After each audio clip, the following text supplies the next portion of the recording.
So the game we'll be watching is Runaway versus LunaticHai. Now, I haven't been watching a lot of the Apex, even though I think my reviews have been on Apex, the Apex Season 2, what I've been reviewing actually a lot, but I haven't been watching like every game. But from what I've seen and from what everyone's been saying, is that essentially LunaticHai has lost maybe like a match, like a round I should say, but nothing more. They're essentially perfect. Runaway is this up-and-coming team. They're good, but no one really knows. On paper, LunaticHai is going to, the idea is LunaticHai is going to win.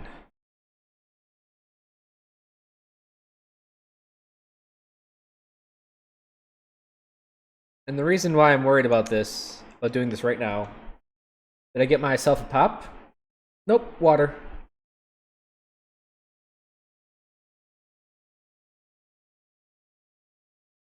Here's the reason why I'm a little scared about doing this right now. I usually just show people all my notes.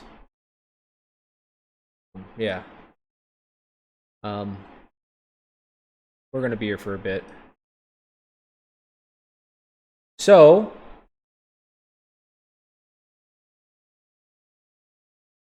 when you call it fuzzy bubble drink, it's pop. I swear to God, I'm going to ban soda from my channel.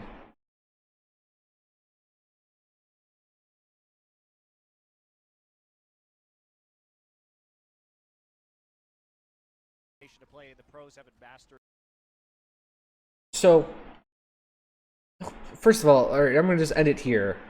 The reason why I have a golden gun for Sombra is because you guys refer to it as soda, but soda plus syrup cannot equal soda, right? Soda plus syrup equals pop. That's why you're all wrong.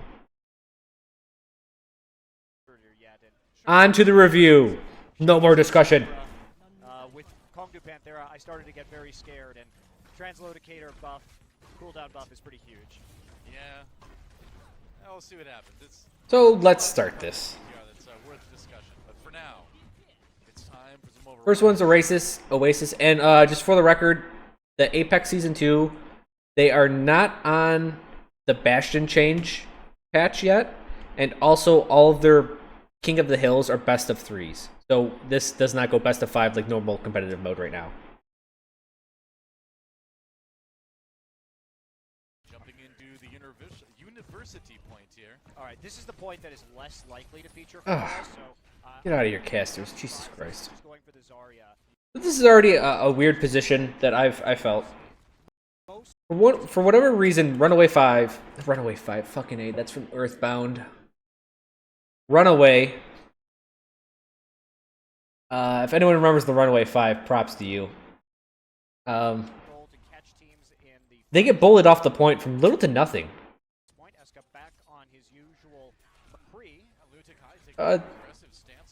There's very little going on here, except for this Zarya that pokes her head out. Reinhardt tries to charge the Reinhardt, and he misses completely. The Hog misses, and everyone bites on his charge. But watch this burst damage. This is all from Genji. Pretty much all Genji there. With that pick alone, and her biting on the missed Reinhardt charge. And now, so they got the point because of the missed Reinhardt charge, and they bit on it. They just got 2 picks, and are now charging in. But Ana. They Ana boost Genji. Kind of push him back into the choke point, get a couple kills. And was actually really good use of Ana ult, because now they're at 21%. It stopped the push, it allowed their reinforcements to get in. So on King of the Hill or any map, one big subject I'd like to cover is people using abilities to bridge time. Right? If you lose 1 or 2, you need to bridge this gap. them to get back to battle. That means you have to somehow on the point take up like 10 seconds when they have all 6. And so you got to keep them busy for 10 seconds for you to get your team back. If you don't think you can do that, get out. If you think you can do that, then do it. And so they did that. They bridged this time gap with ultimates, or with on ult and Genji. Most importantly, though, is that these ults also get other teammates' ults, right? So Genji's up to 87. Zarya got it. Reinhardt's up to 87, right? Buying time does more than just get you percent in King of the Hill. It allows your team to build ults, which is really important. And so if you're with me from our review today, this is going to be the one thing I talked about. So they dive right here. Runaway dove all the way in with a Genji ult. Zarya ults the teammates, and they Genji ult that. And what you don't see in the background is Reinhardt kills the Genji. So this is the question I gave to my chat before. Let me pause it at a correct spot. As the Genji dove past this way, the rest of the team was here. Is it better to A, ult the 5 and kill the team, or B, ult the 1, kill the 1, and then attack the 5 that are left with 6? I have seen both of these win and lose in this game, and all these in this series. So I don't know the right answer, but a really good answer is they Reinhardt ult the Genji, which I've been seeing more and more pro teams do. Is that Reinhardt will save his ultimate for whoever gets nano boosted, and they will immediately kill it. Because if you slam or earth shatter a nano boosted target that's ulting, well, you've already came out on an ult advantage, right? You spent 1 ult to get 2, to kill 2. Also, they're really depending on this, so taking this away will weaken their entire attack, right? So they do both, the best of both worlds. They ulted the Genji here, and they ulted the 5 there, just to clean up everyone. So that was, but first of all, just fucking beautifully played by LunaticHai, right? They nullified all targets with 2 ults. And while they spent 3 ults, everyone else on their team got ults, right? The McCre's doing it, and Lucio has it.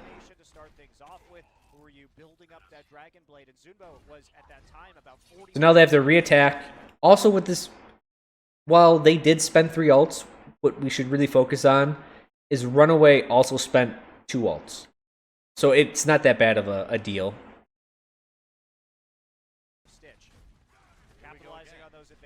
Here they got a Diva switch. They put on point, and they charge in. This is a very aggressive, that's a very risky way to charge in. Earth Shatter gets nothing, and then he chases down Lucio, who's very fast. By the time he gets to the point, though, they have a 1-man advantage. Lucio's still stuck down there, and they slowly get kills. And now, this push I really wanted to look at, because it's interesting. No ults were really used.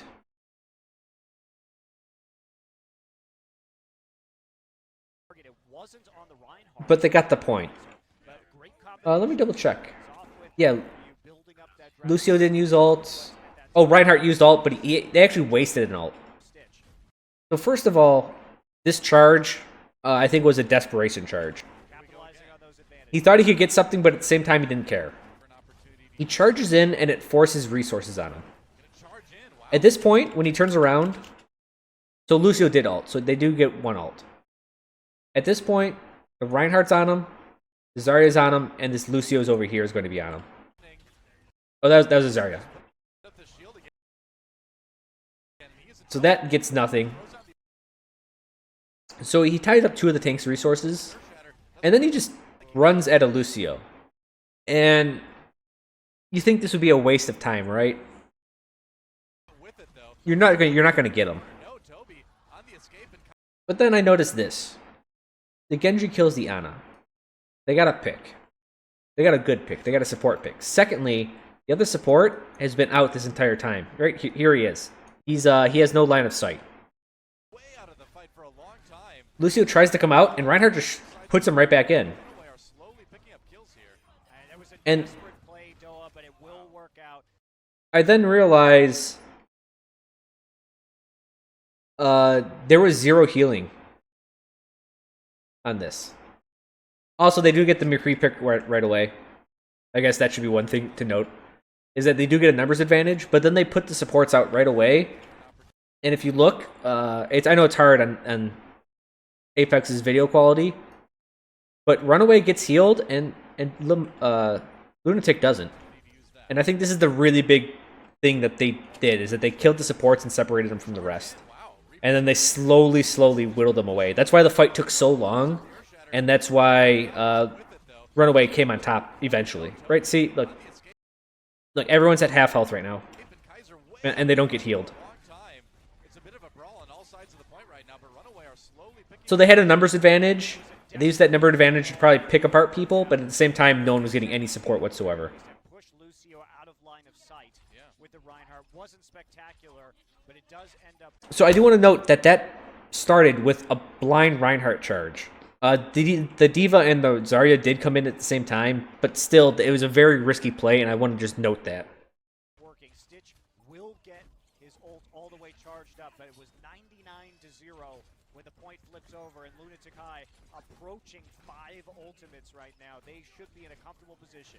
Again, this is where we see good teams make a couple. So here it comes. They push up to the point. Like, this is your normal pokage. They have that overwhelming advantage. Try and burn or bleed out some of the ults from the enemy team. So they Nanoblade when they felt a little bit too much pressure. They get a couple kills, but for the most part, LunaticHai backed out. So again, Now they have 5 up. I want to pause. God damn it, give me the pause. One of the big thing about ultimate usage is not what the ultimate itself kills. Like, not what these 2 people get a kill with. But what's really, really important are the people without ults getting ults. What happened is this only killed 1. And I think they picked 1 other person. I forget. We'll just say him. But the other 4 got out. And so that's a lot of hit points they didn't get put into ultimate percentage. So because they're the attackers have the right to back away at any time. The defenders, just for notes, defenders don't have the ability to back away at any time. Why? Because you just give up the point and you lose. Still have 60% remaining to make. So the important part about the team living is that they didn't give ult percentage, and now they're ahead in the ult economy. This is one they probably want to win because Runaway's a ways. And what happens when you're behind an ult economy? Well, you get fucking ulted on. Coming in with a nano.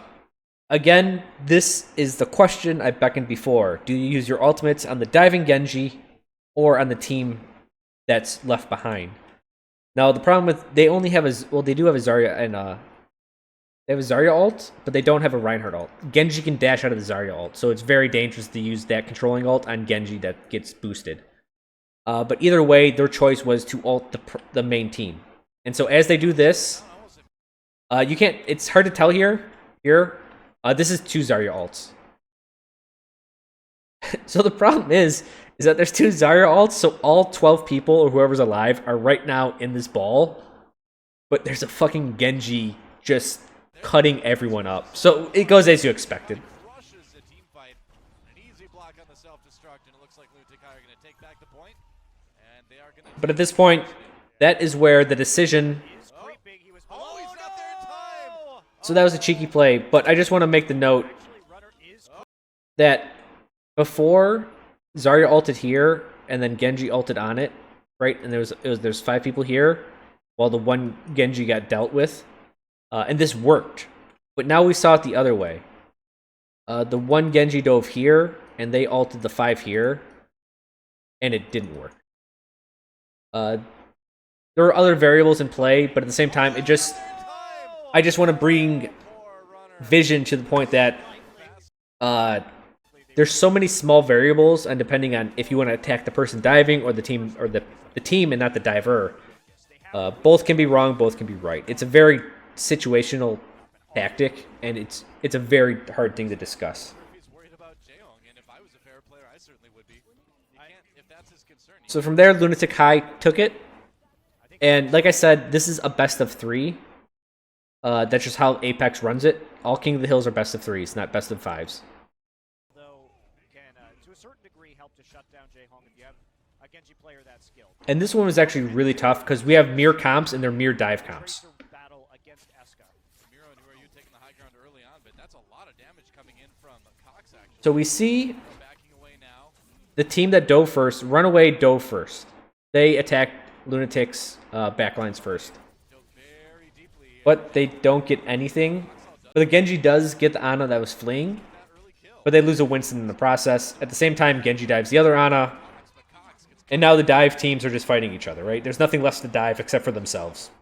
They've got the early edge on the point right now. If they can take down Bumper, maybe they can take This comes down heavily to individual play, which is hard to discuss. and can they hold the point? So Lunatic looked like they were winning, but the Winston gets back first. One more death for Bumper, but who are you gets taken out? It's been And now the Ana that died at first gets stuck in the choke point. up. Not going to be able to reflect any damage on to finish off. Tracer finishers are off. And at this point, now they have a pretty good advantage. Getting booped away, but he's not going to survive. Runaway on Especially when Diva kills herself like that. such a brawl. Bumper goes down yet again. Runaway So Runaway, not to spoil it, but Runaway takes the point right here. taking down Eska.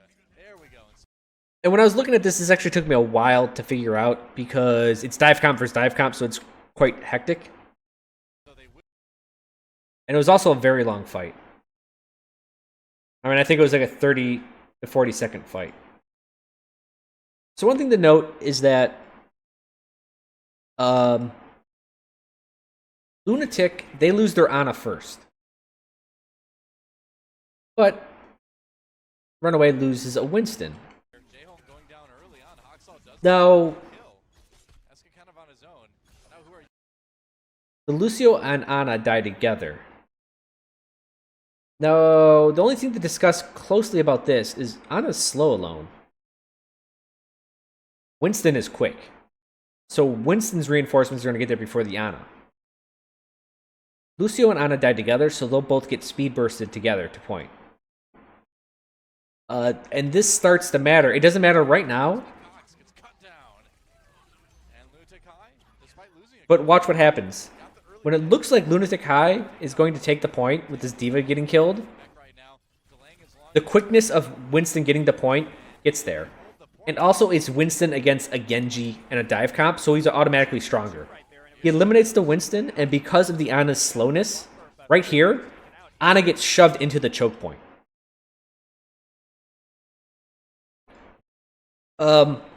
So this was just how it happened. It was an interesting phenomenon. Like, I don't think they planned to kill the fast class or the slow classes first. But that's how it happened. Basically even. And because Ana's slower, she got stuck in the choke point. Not going to be able to Winston's faster and also has just the ability to leap up. He didn't get stuck in any choke points. Hoxall chasing down the Lucio now.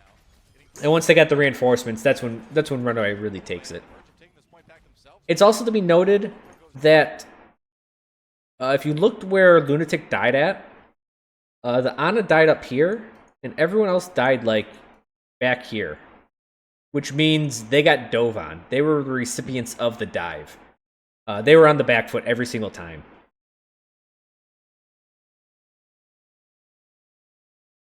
It also means that there are like Runaway's abilities, because Winston does damage on landing. She does damage when she's dash, or what do they call it, thrusters.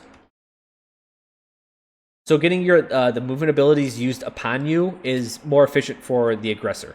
Down yet again. Runaway standing on the point for the moment, but they're having a hard time finally taking down. But I believe it was more for the reinforcements rather than them getting dove on. I expect off of this particular point, though. Runaway players that maintain pretty big advantages on certain parts of Oasis in the metagame that's developed on this map since release. Yeah. Well, it's like you said, they do have better DPS, and on a scrappy map like this, that So this is a good point to talk about. Winston engaged from the point and had to use his resources to get here. So he's without a leap. Now, as he dove in, everyone, 4 people attack the Winston.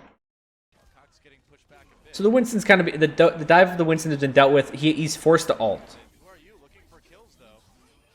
At the same time, the enemy Winston and the Genji right here, they dive the divees, right? And at this point, the supports have been traded. LunaticHai lost one more with the Genji, and then yeah, that's so now it's pretty even. At this point, I would actually say LunaticHai has won the skirmish. That was a really weird ult. But the Diva mech suit and the ultimate buy time for the Runaway team to get back. And at this point, I would consider this fight to be in like a second phase, just because blue, red, and red. There's two red people over here. Yeah, here he comes. So what we have is we have the line of combat established yet again. Now they're under different rules, right? They're down a man. It's not like a normal engagement. But for all intents and purposes, I consider this phase of combat done. So I would go back and look at what happened. And for the most part, the dives traded.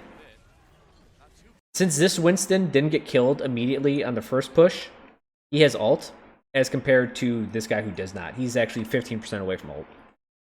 So he has the option of taking a riskier dive because of the ult percentage. So they did almost focus him down and kill him. Doesn't work. While this whole dive is happening, the other team dives. I mean, it was pretty even. It was pretty straightforward. I don't want to say one team got more than the other. But you see Genji's just trade Lucio's. And then Genji's get killed. The only thing that's different right now is the Ana's dead. And then right here, Ana dies. Both Winstons die. Like, this is dead even as it comes. Diva uses ult. Other Diva uses ult. Like, this is fucking mirror match to a very, very, very closeness. So nothing really happened, and here we are. Combat has been reestablished. And now we see the advantage of aggressing with the dive comp. Genji gets ulted, and now this is pretty scary. So what any team does is that they flee. Everyone, whenever a Genji gets ulted or anyone gets nano boosted, you just run away from the target. Now this is a dive comp they're up against, so what do you think they do? Well, they dive. Right? This is... I feel so bad for this guy. Diva dives in, Genji dives in, Winston dives in. Here's Lucio, he's going to speed boost away. And what happens is that Genji has to burn his dash just to keep up. And this is what happens when you're on the back foot of a dive comp. When you're running the dive comp yourself. And so we can see what happens. Genji doesn't get much. In fact, I would say he gets nothing. The dive comp hits their targets. The Lucio with the speed boost stayed alive. So this was a beautiful maneuver. One, it used the strength of the dive comp, and two, it denied the strength of the dive comp on LunaticHai's side. It was perfect. Not only that, but if we go back, they're down a man. And so what's really cool is that when this dive happens, they dove 3, right? Times 3 went this way.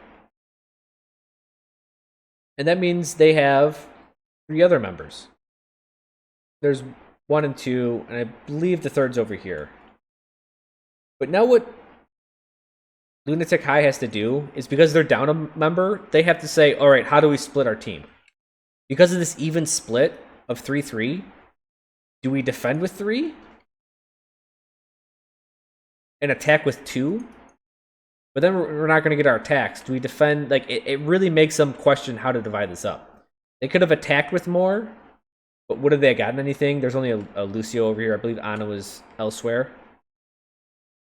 It was a perfect split of 3 diving and 3 back really separates LunaticHai up because they're a man down.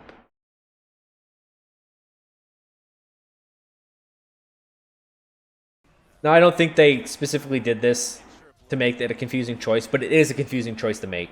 When you're down a man and a team splits up perfectly, and you have to go, all right, how do we want to divide it?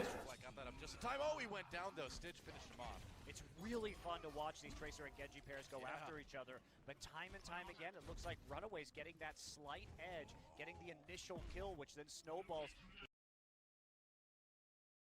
Come on, YouTube, you can do it. And now seeing exactly the opposite of what we witnessed in the first point, which is likely going to be a 99-0, and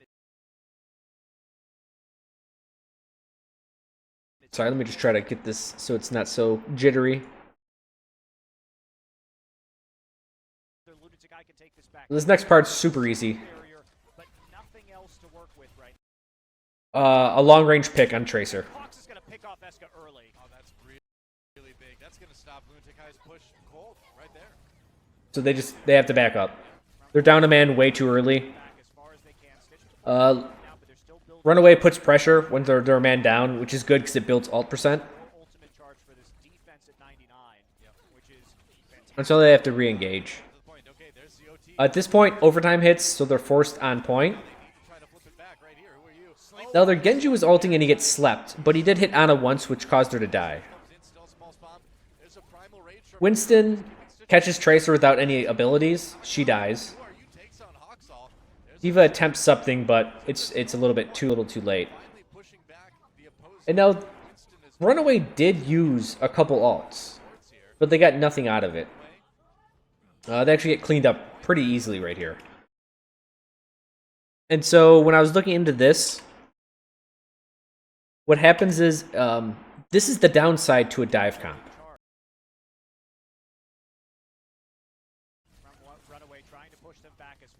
So we'll see them as they re-engage again. So the dive comp's cool, right? You take 3 people, you jump at their back lines, and you kill them. That sounds great in theory. But there's also a little bit of risk involved. So the call was made to dive... You saw the Tracer go across the field. Like, this wasn't something she saw. This was a call by the team to dive the back lines. And that's what they do. There's the Winston with the ult. Tracer's here diving with them. I believe D.Va's here diving, and then there's a defensive D.Va trying to protect the Ana. But still, that's 2 teams for LunaticHai, and then 3 for Runaway. So they dive the back lines, and there's nothing there but an Ana. So they essentially dive teams dove each other. Let me do this in blue. But for Runaway, there's only 1 guy back here. For them, they had 3 or 4. So the dive, they spent 3 resources to get 1, and they can spend 3 resources to get 3. And that's what I believe creates the numbers advantage. See right here, they finally get back into battle, and it's a 2v1. It's a 2v1, but look how weak everyone is. And also they killed both supports. So Runaway here, I think they just got outmaneuvered, and this is an inherent risk to the dive comp, is that you dive and there's just nothing there. Still on the point. They're finally pushing back the opposing Winston as well. Just got to get rid of Bumper and a couple supports here. Runaway. Nobody on the point. They're going to let it flip. Okay. So I think this was actually they didn't get outskilled. They just got out. I believe it was a tactical mistake. And this was kind of, we talked about deception before, and having no one in the back lines and just having an Ana. It may seem like the Ana is vulnerable, but if they commit too many resources, it's actually a little bit of a deceptive move. You had this false back lines with nothing there. So this dive happens. Like, right, the D.Va and everyone dove, and they all died instantly. There was something... This was a bad dive. We'll watch it play out, but they have such a numbers advantage, it doesn't matter right now. So this Tracer's whooping everyone's ass. And what do I mean by it was a poor dive? So here's Tracer being just annoying, right?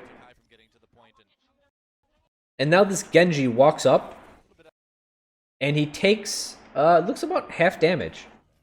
And Winston hits him, and then Tracer hits him a lot more, and he's at, like, probably 30 health right here. Now, Lucio ults when he's at, like, 10... He's not even a full bar. That's less than 25 health. So what happens is, he can't get healed enough and instantly dies.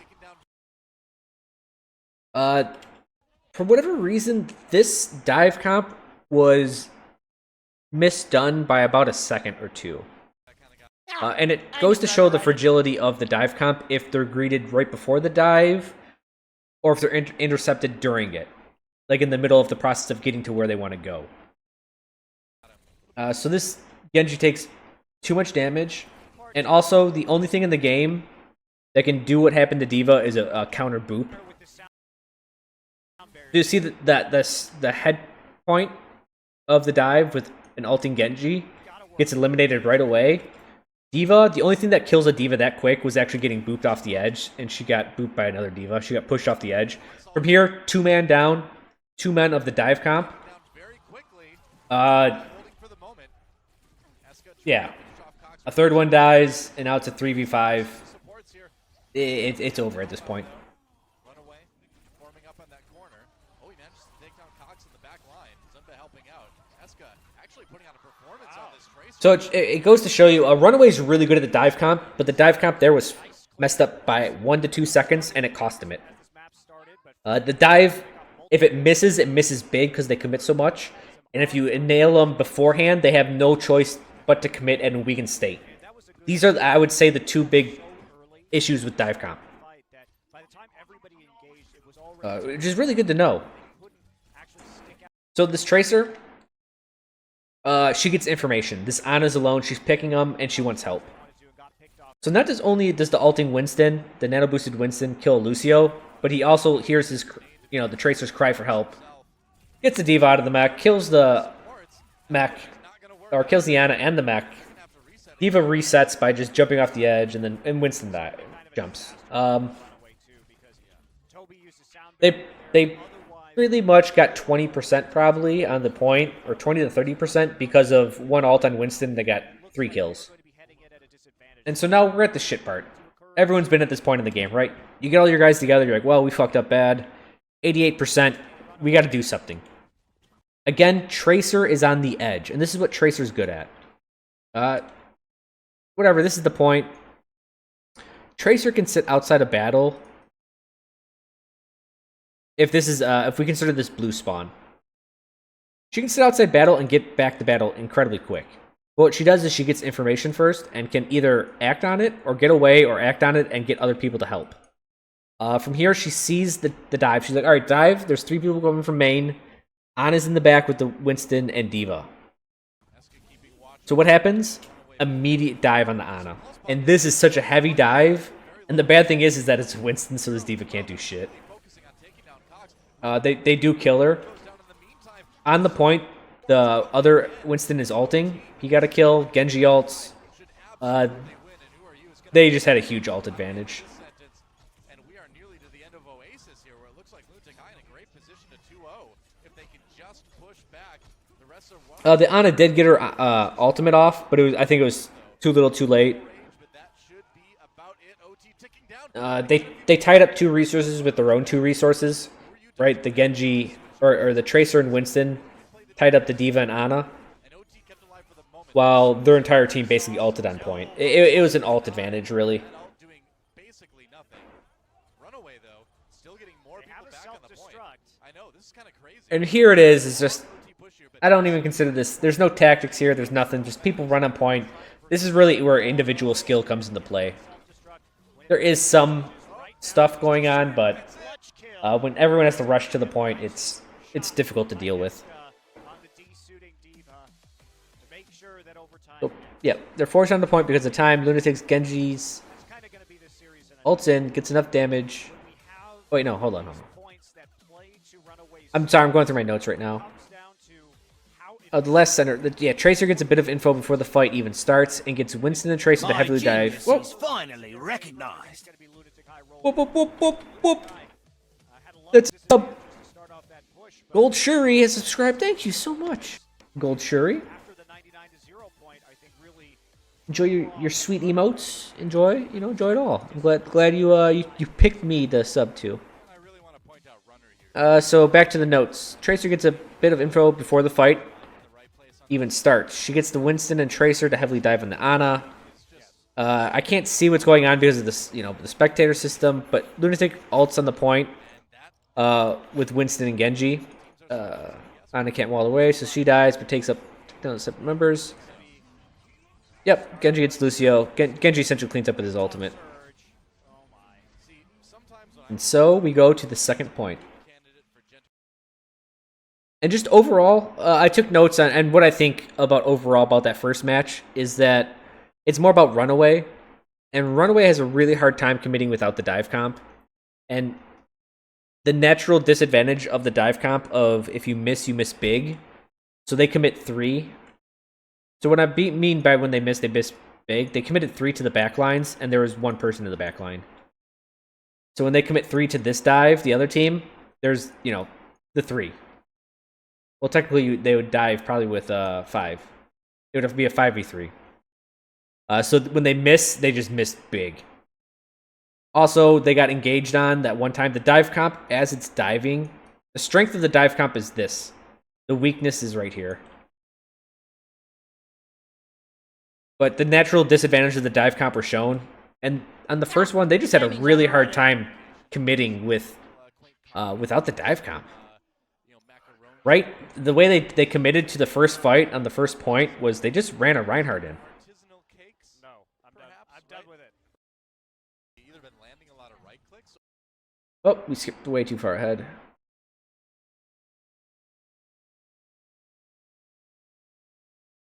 Alright, so here's the rollout of first one. So now we're on Eichenwald. And as we look at this, dive, this is going to protect the dive, and long distance damage dealer. So what this usually goes for is Pharah tries to get a damage on someone and the rest of the team dives on them. That's usually what their opening is with a composition like this. This team, very strong at My mid-range. genius is finally recognized. Super strong at mid-range, including the soldier. Like, this is a mid-range defense comp. They don't really want to greet you at the choke. Well, they do. They want to greet you at the choke at range, and then back up and just deal damage constantly to you. We got another sub? Where you at, you son of a bitch? Matt Roshka has subscribed. Matt! Enjoy all the emotes, my friend. Thank you.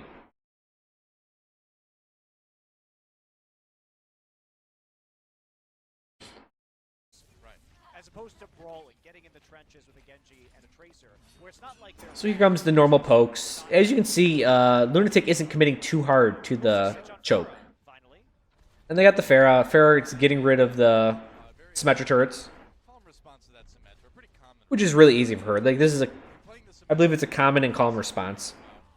but as long as Genji seeing what he can get up here. you build up your ultimate, you're gonna be Good deflect. hard to do when all your turrets are getting picked off without hitting anyone. Building up ult, and then they dive. And what happens? Time being Zumba getting an early kill on Their dive comp gets destroyed. picks off Haksal as he So the strength of the dive is when 3 people dive together. But what happened was, for some reason because of the mid-range advantage that this team has at the choke, LunaticHai greeted them with mid-range here. Runaway had to burn resources, did not take damage at the choke, and what they did is they dove immediately afterwards.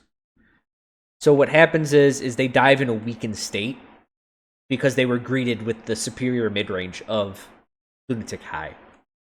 And as they dove with less resources, I mean, you can see it. Right here, Genji dives without reflect. All your turrets are getting picked off. Hog made him use reflect. This guy goes in. He's now up against a soldier with no reflect. He dies.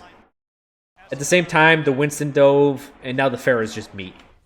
If the dive comp doesn't dive together, it rarely works. for some reason It requires immense coordination. You know, and I was gonna say, Toby, maybe having trouble building himself, but look at that, up to about 65% already. So he's actually either been landing a lot of right clicks or somehow finding damage with those turrets that Stitch. So we get the second push now. Push number 2. And even if you have the far on icon wall where you can go over the And so I think, hold on. So the soldier gets picked, and it looks like he either icon wall where you can that looks at his 200 health, he has 3 bars, 25 each. He took 125 damage. My guess is he took the reflected Symmetra attack and instantly got fire striked. actually Eska dies to a Just sometimes random shit like this happens, and this is a very good sign to attack. well, There's no far. there's no Stitch is far on the anymore. Roadhog. Yep. Yeah, interesting. Okay. Yeah, a bit surprised to see the switch. I think it was okay, but not working out either way. Toby waiting for it. Time to set up the teleporter. It looks So like it. Might be waiting to see what happens. it's hard to see, but the Zarya ulted. Everyone's stuck together over here. And then we're going to see To set up the teleporter, it looks Reinhardt does some damage. like it. Might be And then he ults on top of the Zarya ult. At the same time, the dive comp does what the dive comp does. Genji dove the back lines, and now he comes to the front line. And because the front lines together, this is the funny part about the Zarya ult is while a Zarya ult does force everyone to it because it pulls all the enemies in. It also has the same effect that all your teammates want to come together to shoot this. And Genji takes advantage of that. Everyone's balled up. goes down as well. But gets countered by a soldier ult. Meanwhile, Toby lurking. I believe he did set up But the numbers advantage is quite big. It's 5v3, point, hoping everybody can get 5v4. It's looking a bit grim already. But the teleporter was put up at the nick of time. Back on the point, bumper with And with the reinforcements close this point A out. of the tanks on point, and this whole time. So Soldier used his ult just a second ago. He's at 50%. The big push. So looks like LunaticHai is gonna hold. The timing there. So it was a pretty solid defense. And what they do is they throw down Reinhardt to just take up space, while the soldier stays up and does damage. In fact, the Reinhardt goes this way to deal with that. The Zarya goes this way, and they put 2 tanks, essentially just guarding the point, while the soldier just deals the deeps from above. And you can see he's already at 20%. Time and LunaticHai back on the point. Bumper with the nano boost though. Yeah, he's up to 23, 29. He's up to 30%. He's gonna get pinned. On an ult, everyone has to back away from that. Now soldier's up to 50%. Surge in time to help with the big push. So looks like LunaticHai is gonna So they did a real good job splitting the tanks. On the telephone. One went left, one went right. But the main point was to hold the center, while soldier was above dealing the deeps. Very patiently to And because the Genji died, they didn't have any real way to get to the back lines. generally the more powerful choice. But sometimes, based on the timing where they were already pushing in when the teleporter was put down, you're going to be several men down at that point. So you've got to go, unfortunately, with that teleporter instead. It's not bad. Here they go. They're re-engaging again. Bumper's got the graviton surge, but that's the only They were looking for something. He's gonna use it anyway though. I don't know what they were looking for, but the Zarya speed boosted in, looked for something, and then ults Anyway, Timing's overrated. rather poorly. middle of all that. Um, So whole hog not They get 1 kill, may come out from behind. but nothing else. They're kind of searching for that teleporter too. I mean, that's a heartbreaker of a timing when you have that whole hug just a few seconds after the graviton goes down, knowing that you may have been able to take Yeah, out I'm not sure what was expected there. a strong ult But after that ult, they just not patient enough to have that work out. pushed him out. He pushed back one more time, 50 seconds. Yeah, an odd call was made. And I believe the defense, yeah. Use it. So right here, Does go down in the middle. they on ult Zarya, Whole hog not sooner and that's what they do to create space. come out from behind here possibly. I think they're kind of searching. I'm not sure what they were looking for with that. It looked like they wanted to hunt a specific person down. Graviton goes down, knowing that you may have been able to take out several members with a strong ult combo, but Runaway Runaway not patient enough to have that work out. Looks like they're going to be pushed back one more time. 50 seconds on the clock. I mean, that's also maybe indicative. Someone's talking about how do I play with such high sensitivity and not have wrist issues. One, I guarantee my wrist is stronger than you because I've been playing like that for 20 years. And also, yeah, I have a lot of wrist exercises. Exercising constantly is what you need to do. So, here we go. Bunch of ults against 3 ults. Genji gets nano boosted. He gets a lot. Hog gets a lot. They clean up. This is just a severe ult disadvantage. And it's pretty much a clear wipe.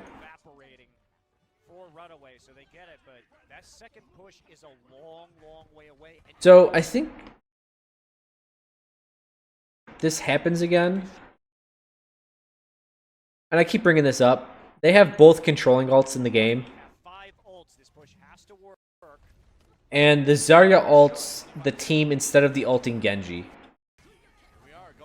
Right, you can see it right here. You can see the... Look at the Zarya in the back. Watch her. She's going to... Or here she is. She sees the Genji dash in. She immediately bubbles her ally, and then she comes in and uses her ult. So they made a clear decision to ult the team instead of the Genji. And I believe that's because of the dash getting out of Genji ult. So it's hard to say if it was a right or wrong decision, but it could have been their best decision. Timing's overrated. Evaporating for Runaway, so they get it, but that second push is a long way away, and you lose time with the opening of this portcullis as well. Yeah, and the thing is that I can... Lots of rolling dice. That's my wrist exercise. I do like playing craps. I love casinos. That's why I don't go there often. But no, I have like 4 or 5 wrist stretches. So this is something I want to note. This Genji is already behind them. And he gets a really good pick. He gets a pick. They're running 3-2-1. Right? 3 tank, 2 healers, 1 DPS. If you remove the DPS, all of a sudden this has very short range. This is the biggest downfall behind the 3-2-1 setup, is that the DPS is the only source of range.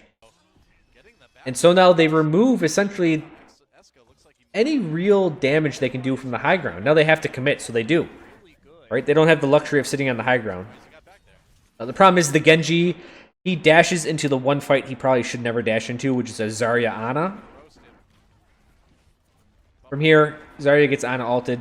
They clear up the inside of the church, or the castle, and then they come on out with superior numbers. Just push them out. Push this payload. They lost too many players. Everybody has to back off and regroup, and now a minute has been spent just getting it through the gateway here of the castle. He's trying. Do you have a noticeably large muscle on the right and the left? No. So this shit's funny. This has to be the funniest thing I've seen in a competitive match in a while. This Zarya, she's trying some cute shit. So she's trying some cute stuff. She's trying to get up here to hide for an ult. What she doesn't know is that Genji came up and over and has called out her entire team. So she took about 100 worth of damage and then gets killed by the Genji, and the Genji called for the Zarya ult to be placed there, which they clean up. Yeah, that's... Do you remember when I was critiquing the Junkrat's video today, and I was like, I don't know why you're dancing around the point, but you're not looking at where the enemy could come from? That's the same shit. Now, he wasn't dancing on the point, but she was trying some cute shit and got called out on it. Again, information was key there. It wasn't the Zarya pick, it was the fact that they knew the team was grouped up and the Zarya was low. So here is... This is great. Lucio controls the high ground with Soldier. They push him off the edge. This is great, right? The first thing you want to do is negate the terrain advantage. They do that. He scurries away and ults. And gets 2 picks. Ana ults him, and he gets a 3rd pick on the other Ana ulted target. That was risky as hell. Because why would you ever ult when you're in like that tunnel scenario? But it worked out beautifully. But are they actually going to be able to push this through? Tac visor up for Eska. He's positioning, waiting for the rest of his team. Can they get to the point fast enough or to the cart? They are going to stop it. Odds contested. Eska went down. So they did the exact same thing to them. They took the high ground back first. Oxall going after Jehong now. It's nearly there. Zimba taken out early on. He's trying to get down the Ana. Gets down the Ana. As soon as that happened, they speed boosted. Or they Lucio sound barriered. But it was a little bit too late, and Genji can clean this up. Fight against a pretty strong tide of Runaway players here, and I don't think they're going to be able to stop the payload from getting there. Nope. They will not. But that was a hella risky move by Runaway, where they ulted in the tunnels. Double ulted even. Absolutely needed it. Great patience. Communication is increasing, and LunaticHai burned quite a few ultimates without getting much in response. Eska switching. So they called the soldier on the high ground flank, and with that from the number point, Here on Icon they just had too many picks. Because they're running a Genji, he helped attack from all angles, and putting pressure on all angles on that one when you're a man down is just deadly. Oxall, I feel like maybe would have been a good time to switch, but it is what it is. Runaway pushing. Now we'll see this engagement on this last point. This, Graviton surge. we'll just see what happens. A lot, though. Where's the cap? Again, another super risky flank. He could have been slept there. Jehong extremely quick. And now everyone's fractured. You see a lot of blue players separated from each other. Steamrolling LunaticHai in this final point here. Now, I don't believe this was part of Runaway's plan. So I just want to go back. So they're running a Mei. And I think this is why they ran a Mei. So this wall went up, and I think this wall was meant to catch a tank. And they want to kill someone on this wall and then push in with a man advantage. At the same time, the soldier flanks around back, so they get a pick on the front line, and then soldier ults the back line. And with one tank out of the picture, they usually can't defend the back line very well. And I think this is the general strategy they want. But what actually happens is that the wall gets nothing. The tanks are actually split. Zarya comes over the top, and Zarya ults back here. So not only is one tank over here, one tank's over here, they're going to force one person back here, and they flank with the soldier around this way to find the Ana over here. They use Mei's wall to fragment the front line, use Zarya ult to fragment the back line, and then they just kind of kill people one by one. Bumper the Graviton surge, gonna go ahead and use it. Doesn't catch a lot though. Where's the capitalizing? Stitch pulls out the tac visor, takes out Jehong. So you can see the Ana was alone, the Mei ice blocked, whatever. The Genji's back here, he dies alone. Down as well. The Reinhardt just, like, he doesn't want to die alone, but he has no choice. Mei dies alone, Reinhardt dies alone. Now there's a Lucio alone. Like, this is a very classy stagger. Oh no, there's the Genji. Someone else died back there. I think it was the Zarya. But they all died one by one. Based on Hoxall's Genji play. Hoxall also on the main now, but it may not even matter. I mean, 30 seconds left, and they are two. And now comes just where logic doesn't help. Just jump at the point, people just fucking hit them. Everyone piling onto it. What really helps that is a Mei ult and a Genji Ana ult. Maybe enough to prevent Runaway from getting all 3 points, especially with Who Are You coming in and getting 3 kills with that tac visor. Survives. So this is on the old patch, so the mid door does not open. And that's really important for this round. So at the very end, So they hold it, but at the same time, look, you held Eichenwald to the last like breath that they could have, which is still most likely a loss on Eichenwald. It's a really hard point to take. The rest of the push. But that last push was really, really killer. Like I said, I don't think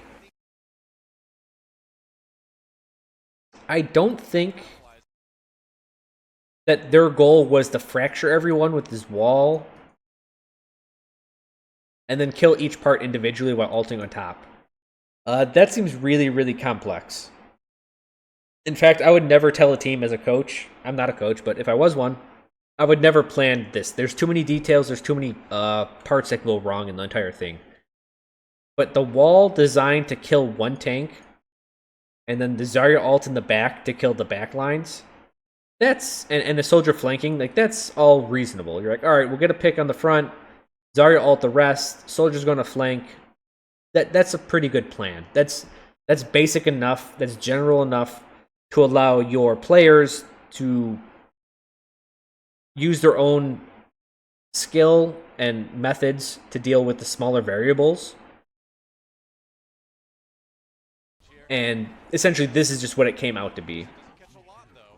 Where's the capitalizing? Stitch pulls out the tac visor, takes out Jaehong extremely quickly. Who are you? Nearly going down as well. And Runaway really steamrolling LunaticHai in this final point here. So yeah, I think the general plan was to get one kill against the wall, Zarya ult the rest, and then the capitalizing the Zarya ult with a soldier art from the flank. It's simple. But let's skip to Lunatic's attack.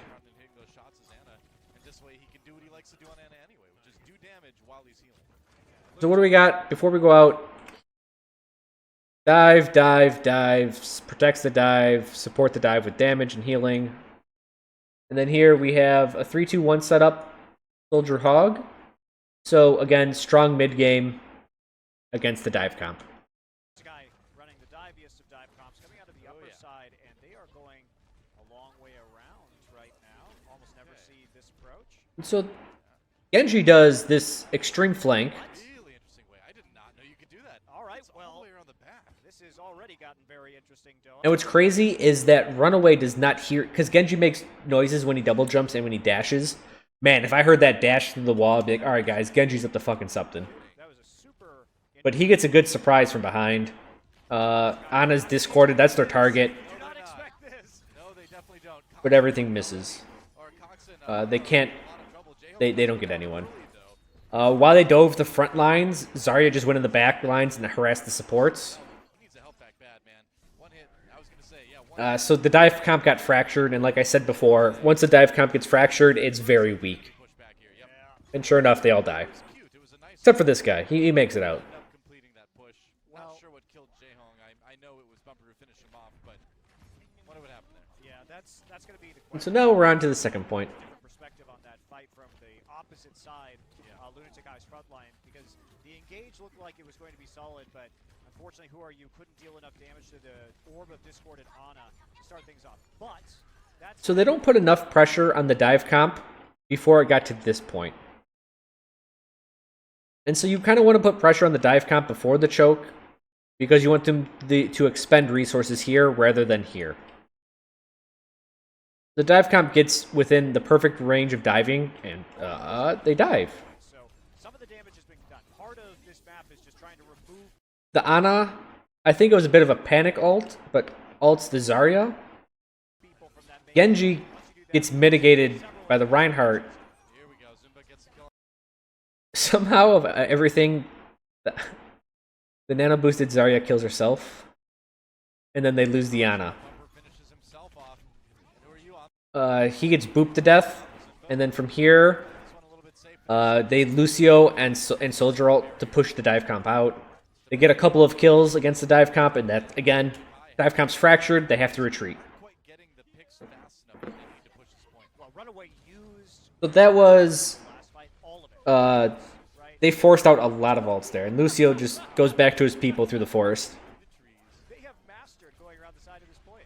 I'm very impressed. And so with that last push of them using no ults and Runaway essentially using all ults, Push and Winston dives. As they dive, all the arts start coming out. Now this was close. This was damn close. And props to Genji on this one. So Winston comes in, he just starts dealing damage, huge damage to 4 or 5 people. Genji ults overhead, targets the Ana. At this point, he gets messed up. He's at 67 health, and he hits the small health, and the small health gives you 75, right? So this guy was at like 14 health. He would have died. He's at like 10. Zen ult. No health. Dangerous. That was really close. Like they almost Tries to charge away. He's not gonna make it though. cleaved out that The tanks. Very clean. Genji ulting.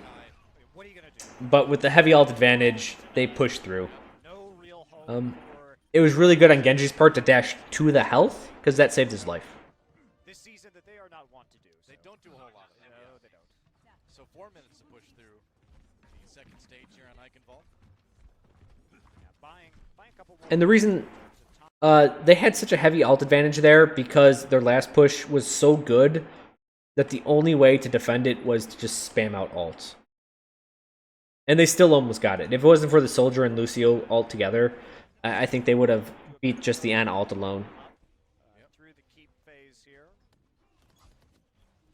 Were you not being quite as sneaky as... So they try to dive.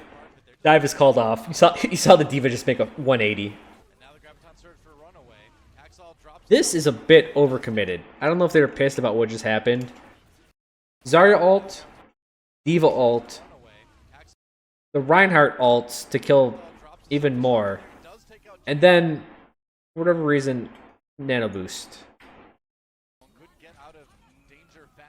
It's a little bit over, you know, excessive. So while they did stop them in the choke point, I think it was a little bit too many ults used. They could have been a little bit greedier. In fact, it wouldn't have been greedier. They're just being excessive there. So they take the high ground, and this is standard play, right? Runaway holds the high ground. Defense holds the high ground. They try to encroach on the high ground, couldn't get it. The Winston keeps them busy enough that look how far they push the cart. So one thing you need to know is that the dive comp, another weakness of it is extended range.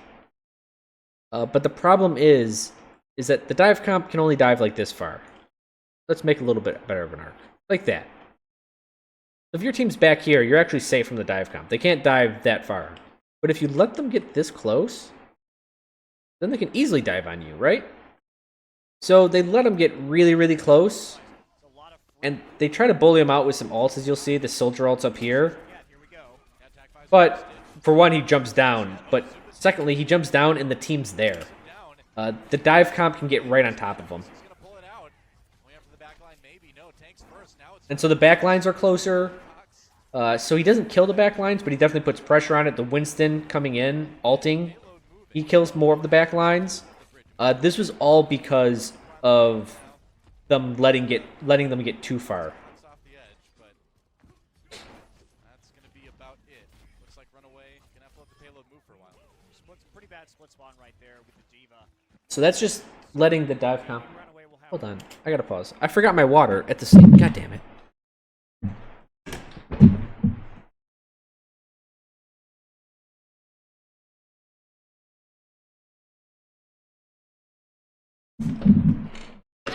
Timing's overrated.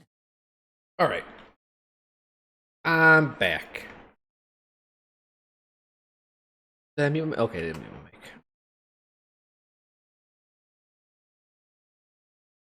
So yeah, the problem with that push, they just let the dive comp get too close. It allowed them to use all their tools in the most effective area. One more chance to contest this payload as it approaches the gateway of the castle. That's right. So I was a bit scared here. LunaticHai has a Zarya ult. I thought she was going to ult right there on this wall, stick the entire team in there while everyone else damaged, and they just push the cart in. But they're smarter than me, and they didn't. Why? Because I think they knew Runaway was going to come out left and right side, so just sneaking in the cart wasn't going to do much.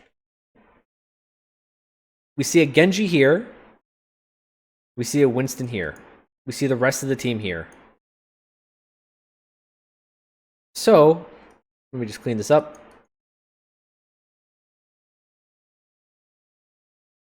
What they're going to do, exactly what the dive comp wants to do, right? In fact, Zarya has an ult. This is going to work perfectly. They're going to ult. Everyone dives on them. Right, this is how it's supposed to happen. The problem is there's a Tracer. And she's nano boosted. And she's going to come right in. Watch what happens. She forces the back lines to disengage from the front lines. And this wasn't communicated to the Zarya. So there it is. There's the Zarya ult. They did exactly as they wanted to. Genji came in this way. Winston came in this way. They Zarya ulted right in the middle.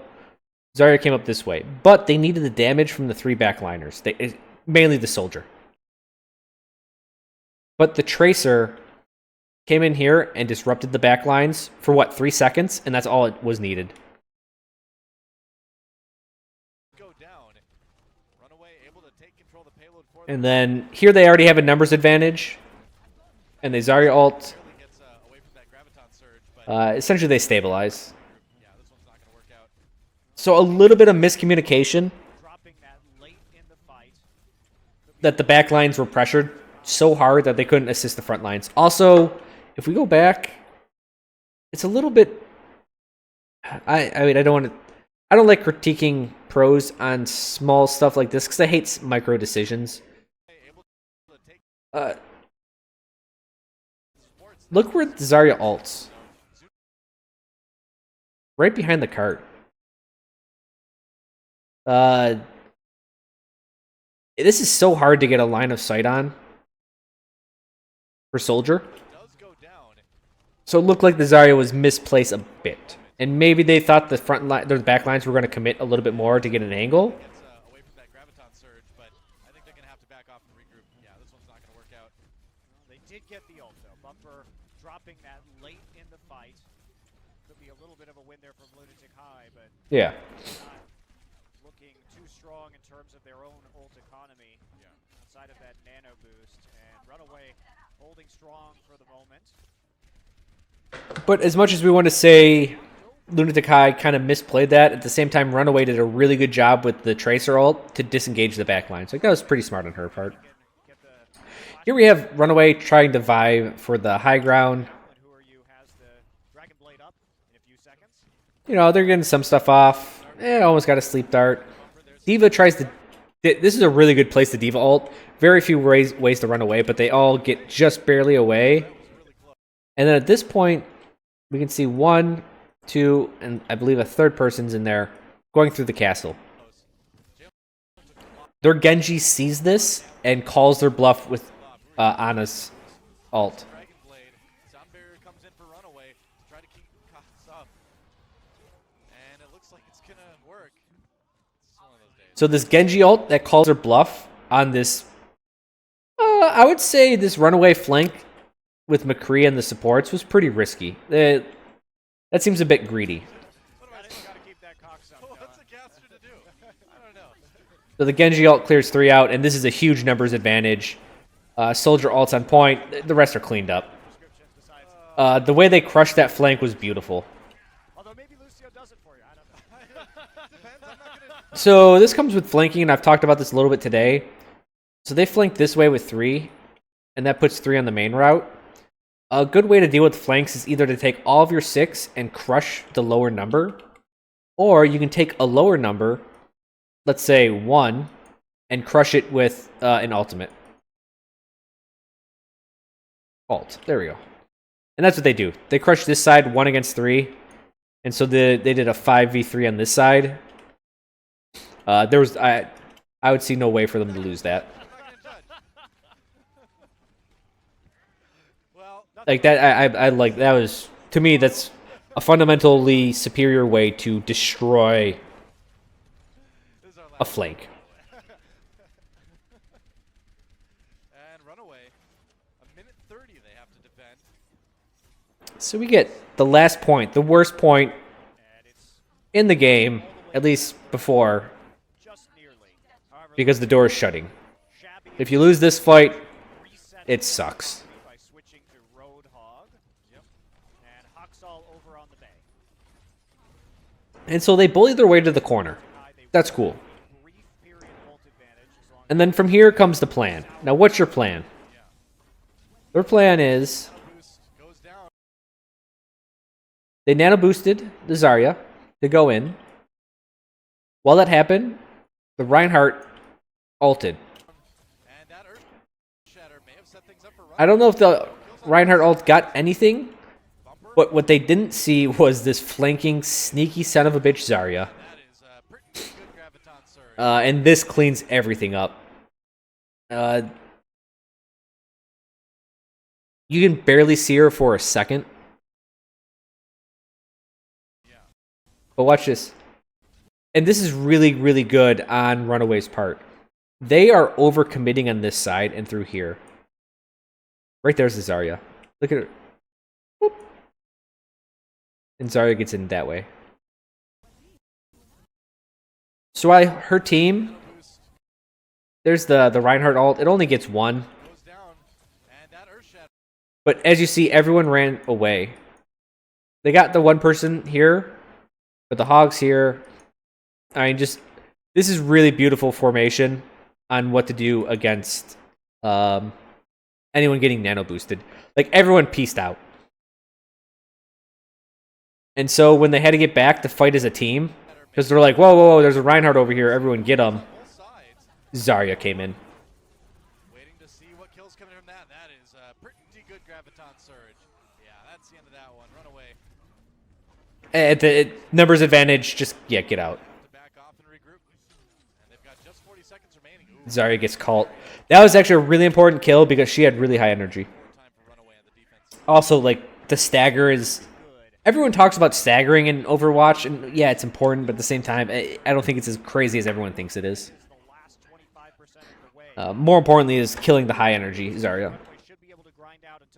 Now this last one is fucking beautiful. Oh, the hog pick on the last push. This gives you everything you need. That's crucial. But what happens? Genji ults? I just want you to look at this. Everyone's dead except for Genji and the Lucio by the time he got to the cart. From here to here, everyone died. And you're like, what the hell happened? We don't care about what happens to the Lucio.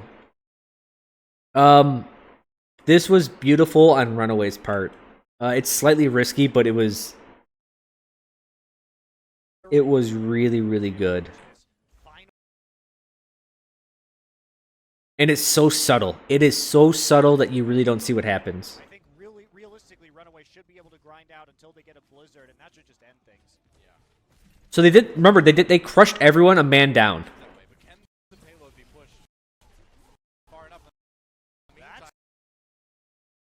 That's crucial. So Mei is dealing with the left flank. It's Mei Zarya for Runaway on the left flank. And there's two people over there. And they actually killed a hog. Now, look at this Reinhardt.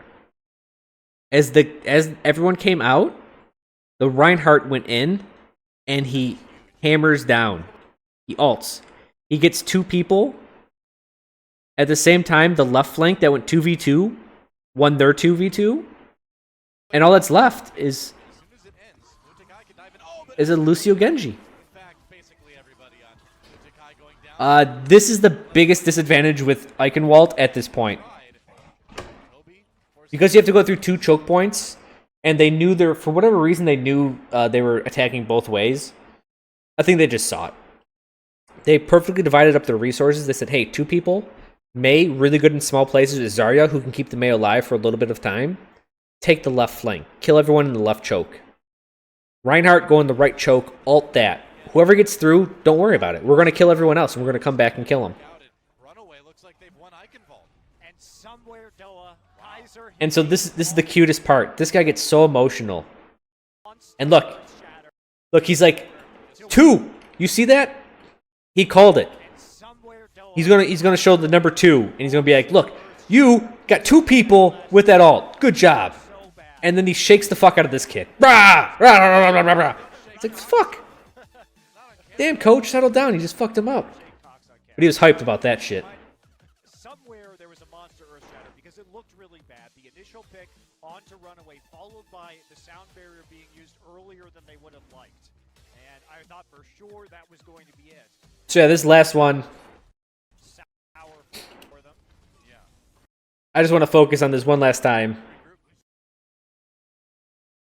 Because if anyone wants to know how to hold Eichenwald when you're at a alt disadvantage and a man down, this is how you do it.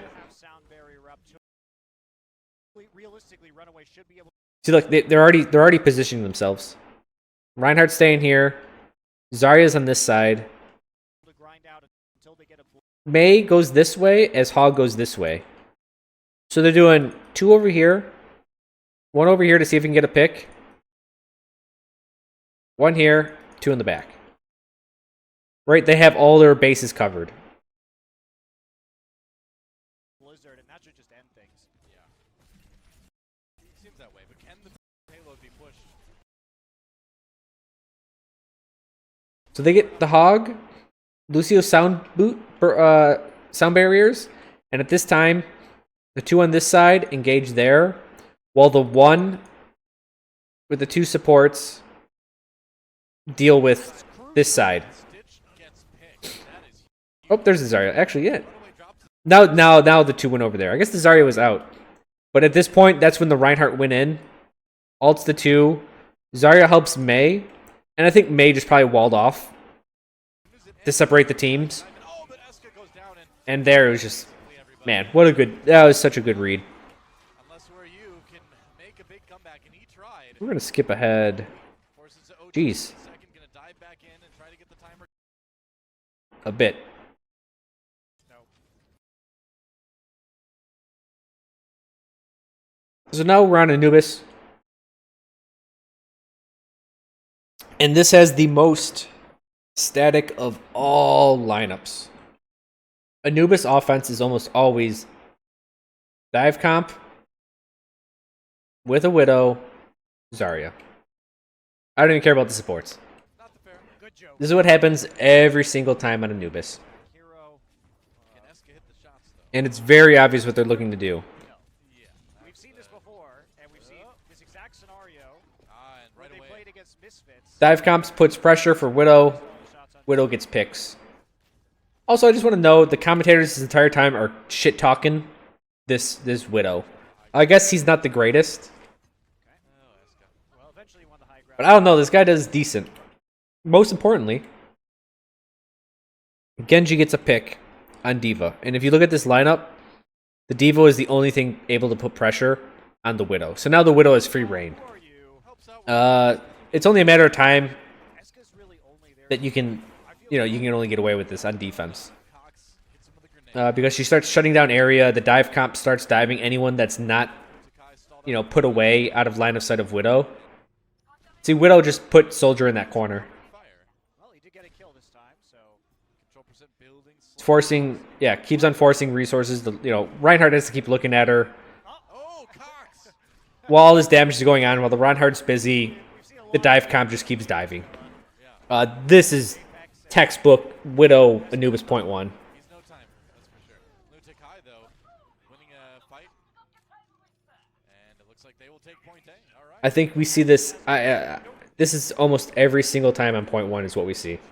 don't need to be a world-beating Widowmaker to actually make a big difference on some of these points, because it's all about that distraction factor. It's about zoning more than anything and controlling the high ground. And the rest of his team plays around the zones that he creates well enough. So with a superior ult advantage, I really like this.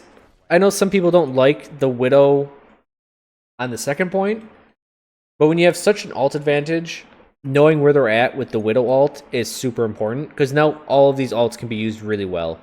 Widowmaker, no doubt, he's taking all the credit for Also, Widow's not terrible on this point. Saul.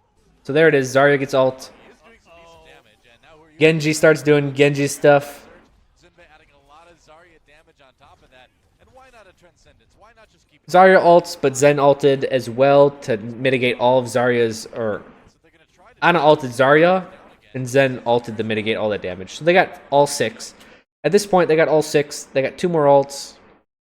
But they get 1 tick, and then Lucio starts being annoying on the top, and Mei's doing Mei stuff, right? Widowmaker, and that is a problem, especially if he's Genji gets picked. again on the Genji this time. But this is 2 CP, and it's on the old patch.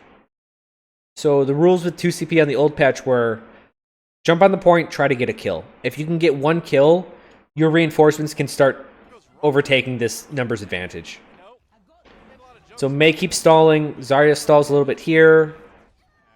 It looks like it's eventually Tracer gets killed by the Widow. Reinhardt ult gets 1 kill finally. get rid of this Genji Genji gets put away, but they still got one person up top. Lucio's still dancing around the top. Lucio gets killed, May's on the point again. More stalling, but the problem is they've lost 2 guys. From there, they just get bullied off with numbers advantage, right? Another one dies, another one dies. This is... I hate 2CP on the old patch. I hate 2CP on the new patch too. But it's so... shit. The Lucio and the Mei are basically the saviors of that point. They kept everyone down, or they kept the point being held. They staggered it with every life, while everyone else just tried to get 1 kill. And they did. They got 1 or 2 kills every now and then. And that just eventually snowballs into a numbers advantage. So now they have to do everything all over again. That's so dangerous. Very bold. Wow, Cox just reflects Eska. That helps. So they lose their DPS. Kind of got to back out now. Back off Stitch, trying to harass J-Hong here. Yeah. Oh, pulse bomb. Gets Miro. Yeah, well, did finish off Miro. With the left click. So trades are happening, but any type of trade on 2CP favors defense. How long are they going to stick on to this strategy, though? They really want to commit, I guess, to the triple DPS for the time being, at least until the Dragon Blade is utilized. Apparently. Well, they're running that 2-2-2. So I think they're breaching like the middle ground to see what they can get. Runaway. They're going so heavy on the offense because they only have 1 tick left. By the time they engage, they already lose Lucio, which is pretty big. Here comes who are you? Dragon Blade pulled out. Dragon Blade, but here's the thing. To avoid it. Trying to cut down Kaiser. Well, Mei ulted on point. Stays alive on the point again. It's been Well, I'll just wait till this is all over. Miro can't do a whole lot. Gets out right as he is frozen, but he does get the kill on the Hawks on the end actually. LunaticHai, So it looks like they're going to get it. successful push. Again. Cox falls. Right? No, never mind. They just don't have enough people, and everybody on run. So what happened there was the Zarya ulted, or the Mei ulted. The Zarya ulted here, and Mei ulted essentially here. Now, this would normally protect this group, but they, because of the Zarya ult, a couple of them stayed out. So they didn't get hit at all. And what happens is, am I using the right colors? Hold on. Sorry. No, that was... Yeah, LunaticHai. Zarya ult's here. Runaway, Mei ult. The funny thing about the Zarya ult is that it pushes everyone away. So while there were, I believe Lunatic had, or Runaway had 2 members in here, the rest of them were staying out here because they didn't want to go into the Zarya ult. What this happens, or what this does, is that now, because they do have a Winston, a Tracer, and a Genji, they just dive these single pieces that are alone. The Mei ult actually does nothing. And we'll watch it in practice. So you see the Zarya ult. It gets 2. There's the Reinhardt. And I missed what else was in there.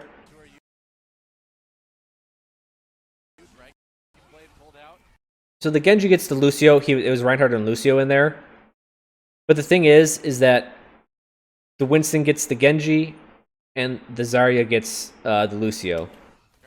And here's that fight on the side, because the McCre didn't want to engage on the Zarya ult, so he just stayed over here, so Winston dove on him. And then the Winston counter dove. And at this point, it's a 4v2, but it does. Mei's on point. She's going to stall it out for reinforcements. Miro can't do a whole lot. Gets out right as he is frozen, but he does get the kill on the Hawks on the end actually. LunaticHai may be putting together a successful push here. Cox falls. It's just too much. And it looks like they're going to do good, but the numbers advantage. It doesn't matter if you kill someone when you're down numbers, because they're going to come back faster. It just favors defense too much. Dragon Blade, when they knew that Hoxel had Blizzard up, when you see Mei on these point defenses, the first thing you do is get the Blizzard out and then try and make a successful push. The announcers are talking about the Blizzard, how it did so much work, but it didn't do anything. On Anubis, that you really need to play around that True. and make sure that her ultimate is down when the push begins. That is a good point. You get the blizzard out of the way, and then the real fight can begin. They didn't do that. They just all in, basically. Nice sleep dart on Namiro. That's gonna make So the dive comp, they dove, the monkey got slept, and now the dive comp kind of gets put into shambles. LunaticHai not gonna be able to make anything. They actually attack into the dive comp. So this happens with dive comp versus dive comp, and it's kind of funny. But because Anubis is such a small point, right? Like the Winston's over here, and you're gonna see more forces attack. Now Eska does But while everyone engages in, they're just gonna engage out. down early on, so LunaticHai not gonna be able to make anything out of this. Looks like And so they answer their aggression with other aggression, and as long as they can get a couple kills on Anubis. as defense, they win. Although Right. part of that has been LunaticHai, I think, getting sloppy on their attacks. First, the other question is why did they stick with the Widowmaker for so long when they could have switched to the McCre right away? Had the McCre on the point and then had the flashbang to easily pick people off when they had a big ult advantage. We almost never. I mean, it's a bit of a messy attack, but as long as you get kills on defense, you're good. That's why I kind of hate 2CP. I still hate it. Player, or there's a mistake. So this is great. Ana ults Genji in the side room, and Genji kills the left side of the point and the Ana. Now, when I was critiquing reviews today, if we look at this point from above, and we'll say this is the point, that's the main entrance. Right, here's the little staircase, and here's this side room. Right? Here's the enemy spawn. What the Ana and Genji do is first they clear this side, and then they come in here and they clear this side.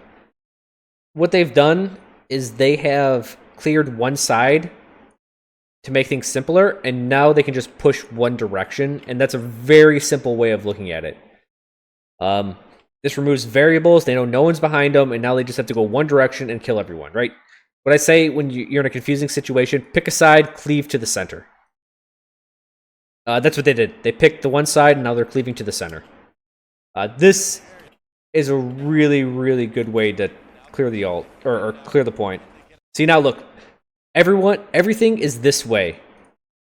Even with May ult going on. It's easier to focus as a team. But there's a Winston on point. Winston is buying time. Winston gets hit by Lucio ult, buys more time. The Winston bubbles, buying more time. All this did is just keep on buying time for his allies to get out there, and they start getting picks. Reinhardt ult hits 3. At this point, push is dead. The stall from the Winston won it. I mean, they were what, half of a tick away, which is I think about 2 seconds.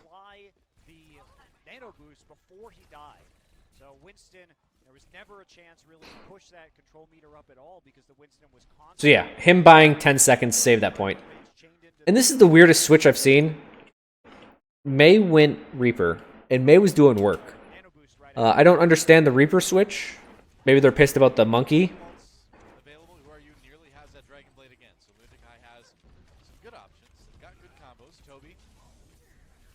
So they got the wombo. They got the super wombo. Ana, Genji, Zarya. She ults the column. Gets enough. Cleans up the Reaper. Timing's overrated. Now the 2 people on the outskirts, Tracer, all dead. They wipe the team as 1. They get the point.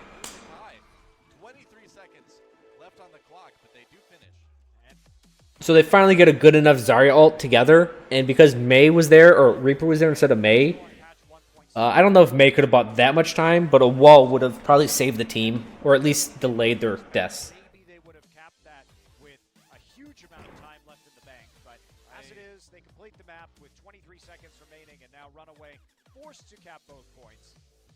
I think you're right. That shot later. Now let's go to the other side. Prepare Widow. What do you know? Well, I think we will. Fine. Winston, Genji, Widow.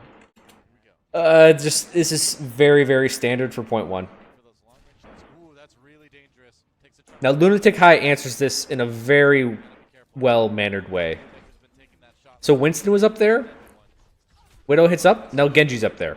Right? Constant pressure on the Widow. High. The reads are so fast. They realize what's going on. Push him So while everyone else is skirmishing and this Widow is dependent for damage, firing, and you have the Winston in when Widow gets up there again, Winston pushes her right off. as soon as that cooldown comes up. Winston goes away to help his friends. You'll see Diva and Winston drop there to help the team. Now Genji's on her. Genji kills her. This cycle of just one guy up, attack back down. While this guy goes down, the second guy's coming up, goes back down to help his team, right? And then the third guy goes up and then goes back down. It's this cascading effect of constant pressure on Widow while still being able to help the team. Definitely provided this point at least this long for them. Also, while this is all going on, the soldier was holding the high ground, dealing damage. So while everyone was busy flanking left and right, the Winston and the Genji, while the Widow was busy, soldiers on top dealing out the deeps. He's got that metal visor too. I really wouldn't want to be out in the thunderstorm if I was Soldier 76. They finally push everyone enough for them to get on the point. Kills coming in for Runaway. Good start. Eska finishes off Lucio though. Miro back on the high ground. They had a couple picks. 2:40 left on the clock. They finally get the soldier off the high ground. And then Winston does his goddamn delay shit. At least banana boost. Nano boost to Winston. Off of this while Miro stays alive. When he's about to die, ults. So much time bought. Yeah, he may buy enough. We'll see. Just buying time for his team to get back. That's all this is. It's not even about getting kills. If you boost Winston, it's called banana boost. Is that what it is? That's what I While this happened, Genji ulted in the background. Gets a kill. Soldier picks off Winston. Because if they And the point is now successfully defended. primal rage, they're But the track from spawn to first point for the defending team on this map is ridiculous. in the ultimate. I wonder if this is the hardest first point to hold in the game.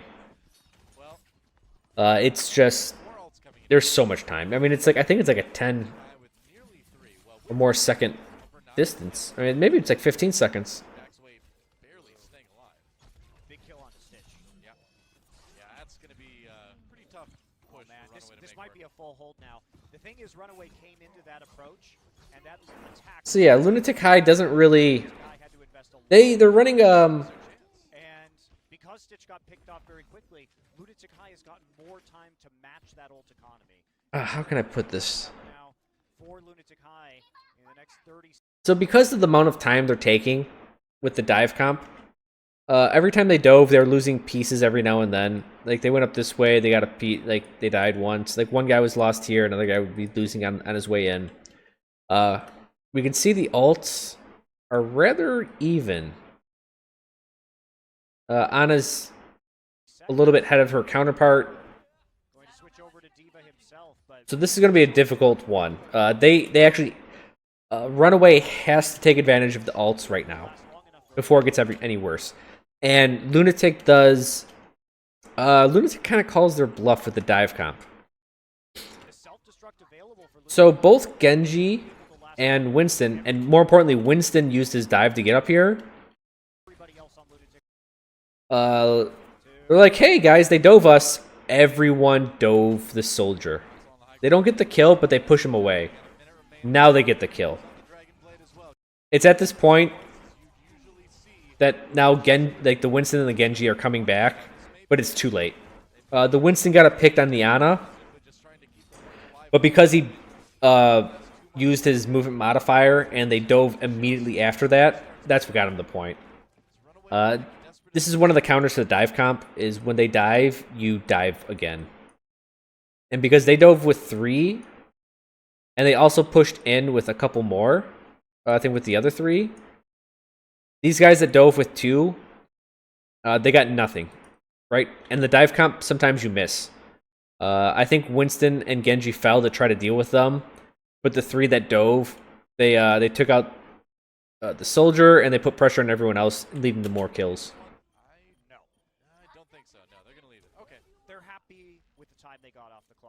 already. Sure. 30 seconds remaining.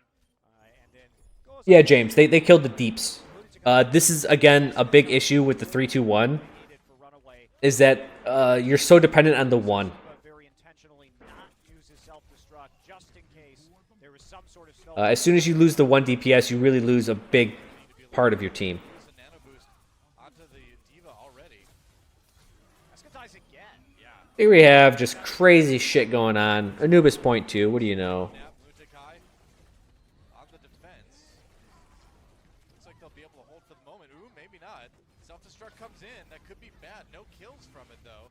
None on the LunaticHai I just want to show you guys how good this Winston play is. on the defense.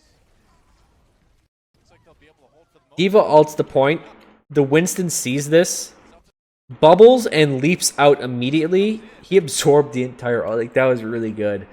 And this goofy ass ult by Diva, because it's round and there's like a little see-through thing right there. That could be bad. No kills.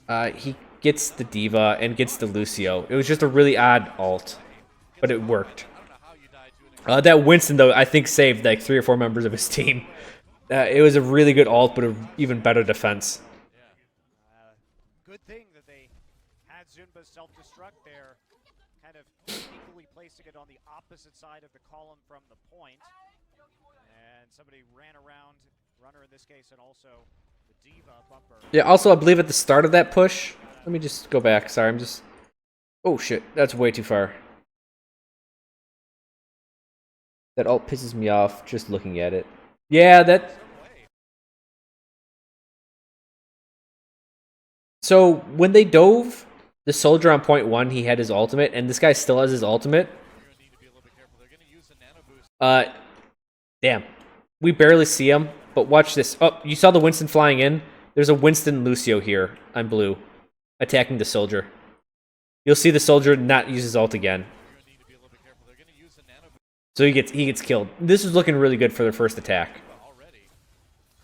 Escutize again. Yeah. Not a great Without round for him. using his tac visor. What is going on here? I don't know. Sid taking a nap. LunaticHai. Yeah, Skirmish is on the point. They get pushed back into spawn. Ooh, maybe This move. Man, that's such a sexy... be bad. No kills. That is such a sexy bubble. Not on the LunaticHai side. No, I spoke too soon. Runner actually somehow, some way gets caught by that. I don't know how you. Again, numbers advantage. I mean, they do kill everyone at that point. Runner found a way. And Diva LunaticHai will suited hold. too, so Yeah. good thing that they had Zunba's self-destruct there, kind of sneakily placing it on the opposite side of the column from the point. Well, the soldier really needs to use his ult. Somebody ran around. Probably a resource he wants to use. It doesn't go up in stock. It doesn't get better the longer you hold it. Gotta make some changes now. Will be the Roadhog to attempt to get a pick with LunaticHai on a So again, skirmishing beforehand. And Winston gets a really good kill. Way up front. And This is also really cute on a spot. Kai though, they've got Miro on the back lines. They're just trying to split Runaway up. It's so hard to take advantage. So everyone's skirmishing. I thought this was a really rough play. The Reinhardt's down low. I thought that was quite vulnerable of him. Because of how well his But his entire team joins him down here. And during this entire skirmish, the Winston found the Genji and killed him right before this ult came out. around his jump. So now offense is down by 1, which is a really shit place to be. Grenade throws in. But the offense decides to kill everyone. Without using tac But they're all below, Ryu's gonna try to equalize on this. He needs which gets he goes below, gets the Ana kill, finds the the Reinhardt, kills him. 3 down. they really Again, 2 CP. ultimate after Runaway had Just back out. fight too. You've lost the push. maybe hope not to use quite so many ults to accomplish. But that Winston finding the Genji beforehand is really important. And I wish I had better spectator mode, because like I could see how the Winston tracked his ass down. But I'm pretty sure just the relationship between Winston and Genji is the Winston's going to be tracking his ass down the entire time. Use the sound barrier in that pass fight. Also, again, keeping an eye on that usage because it hasn't been the strongest. All right, they're gonna go around. So they go right. Miro is there constantly.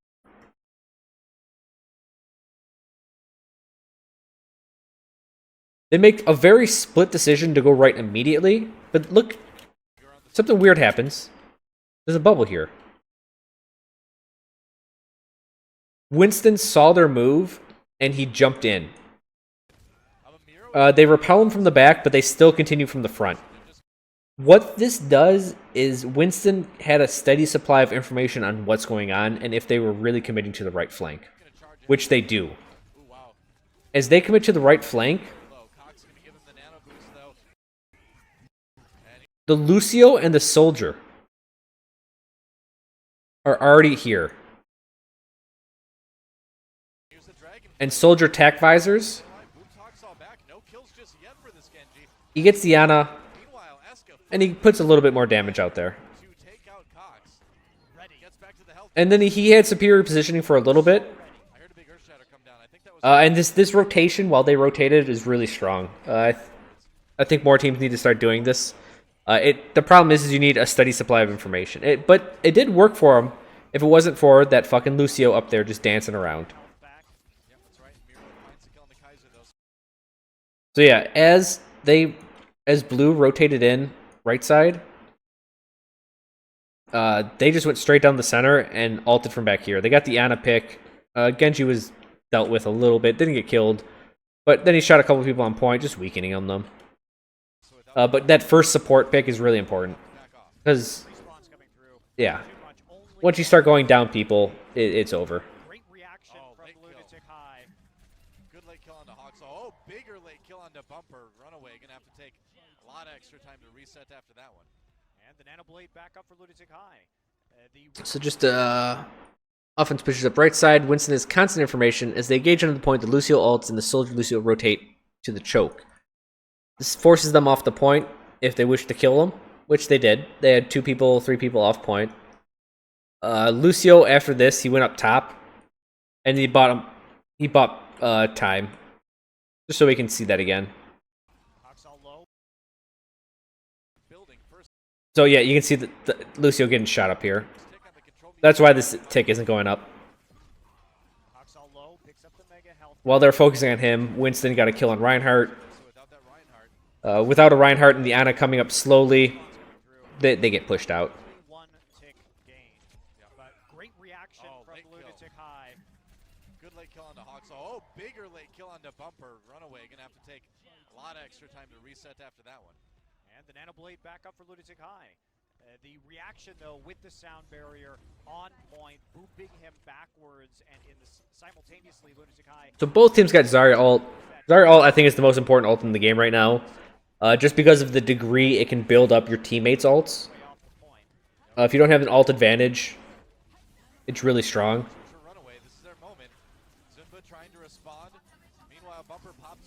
So Zarya ults tries to get some. They don't get. I think they got 3. The Genji counter ults. Oh, here's the counter ult.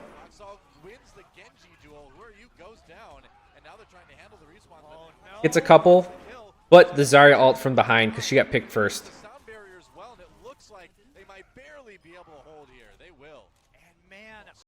Let's look at that again because I did not. When it happens so quick, it's so hard to talk about it. Props to honestly, props to the casters. I could never talk this fast.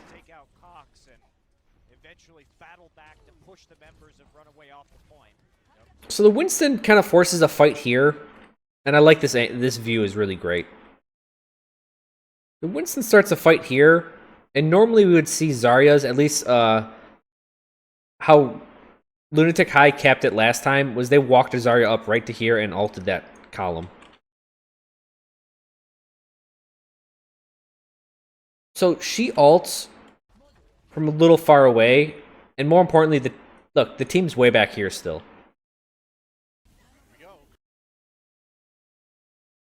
But they do. LunaticHai does Genji ult, and as you can see, Runaway is getting the picks right now.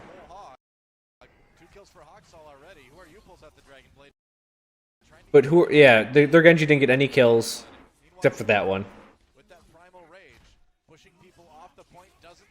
The counter ult comes out.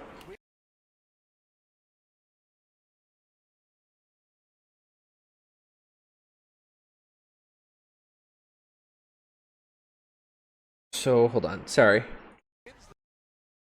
Let me just go back to my notes. Yeah, they get 2 picks right away. Send the later one. Suffer a third. That's their first pick, but it's probably the most important. At the same time, Point doesn't live very long though. Haksal yeah. wins the Genji duel. You get 2 picks right away. Suffer a third. First death. Genji, Zarya, very important.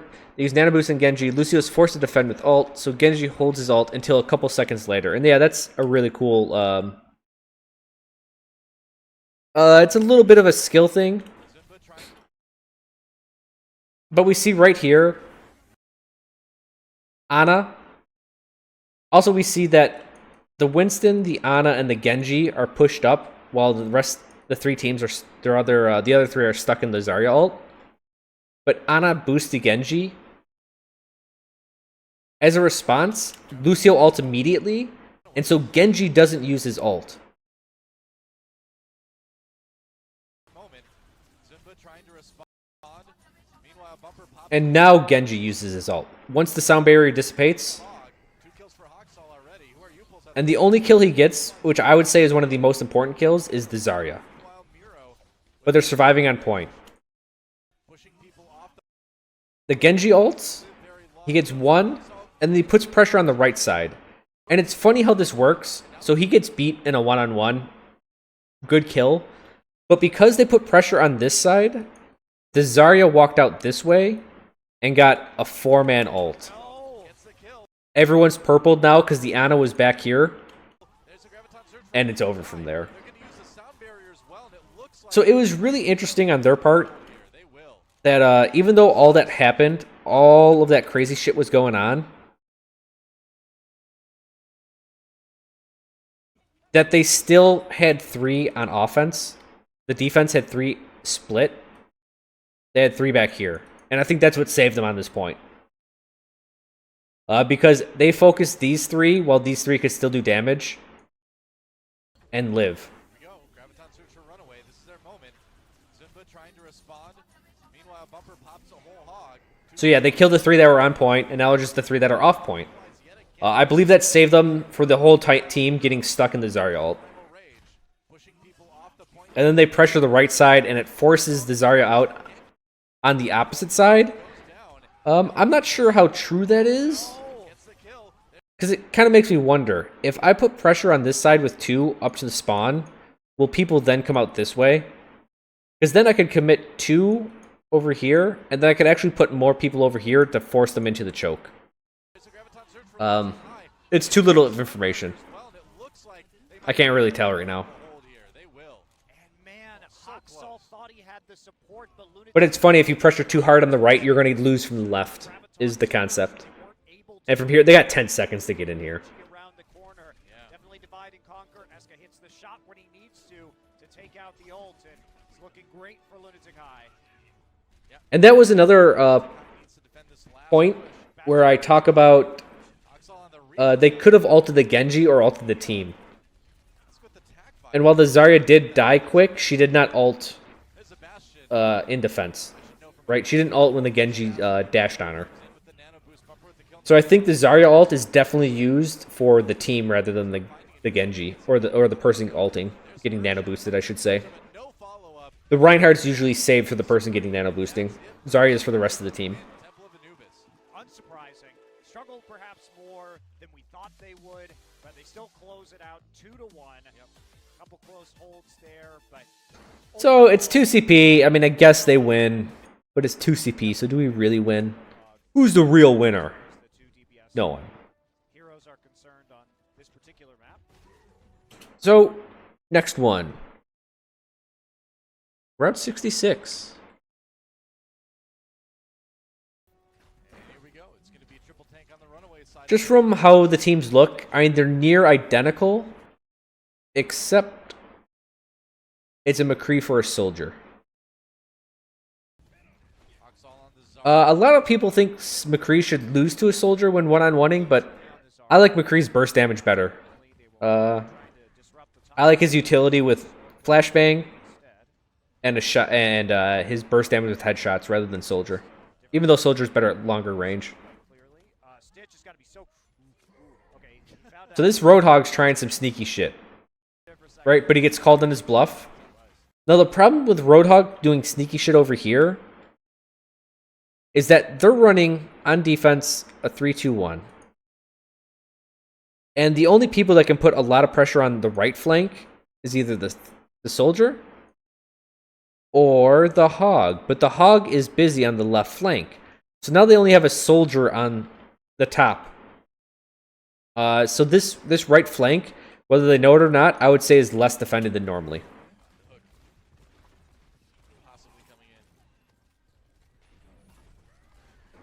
But here they go. They're just, doing the normal shit. Both are poking, seeing any vulnerabilities. Again, look how McCre and Hog can freely walk up the right flank because this Roadhog's back here and not on top. McCre goes straight under because it's safer, while the Hog flanks. The Hog is spotted out by the soldier, we'll see here. And he'll deal some damage to him, right? But the right flank is open, so the Hog goes up the right flank. The McCre handles, with his increased burst damage, beats out the enemy Hog. And then the flanking Hog we talked about got the soldier. The Reinhardt tries something desperate. Doesn't get much. Now it's a 3v6. 3v5. And here's the best part. I love that one. They're being quite aggressive here. Runaway. They're being crazy aggressive. Like, look. There's one here, and then there's the two over, or one, and the Ana's behind them. So he dies by being greedy, and look how greedy this Roadhog was. The Roadhog was already deeper, but guess what? Guess fucking what? The entire team's greedy. They're all greedy together, so they just... It's kind of a symptom of the dive comp, is that even though they're not running a dive comp, they're still all, like, putting pressure together so it works. I think a lot of people forget how important it is that teams, even if they do something dumb, to do it together, because sometimes you'll win.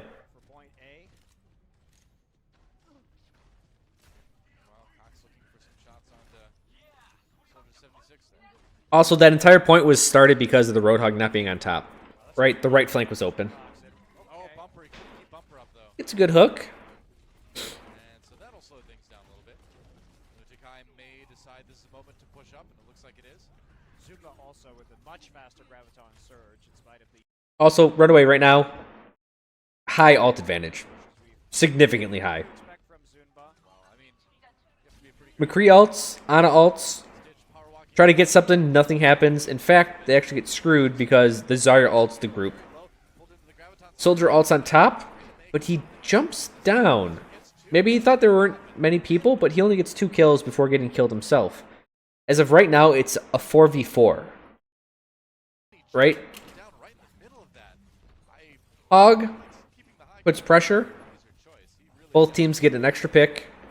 But the extra pressure on the Reinhardt right here gets him killed. The team's retreating, and now comes the ult advantage again.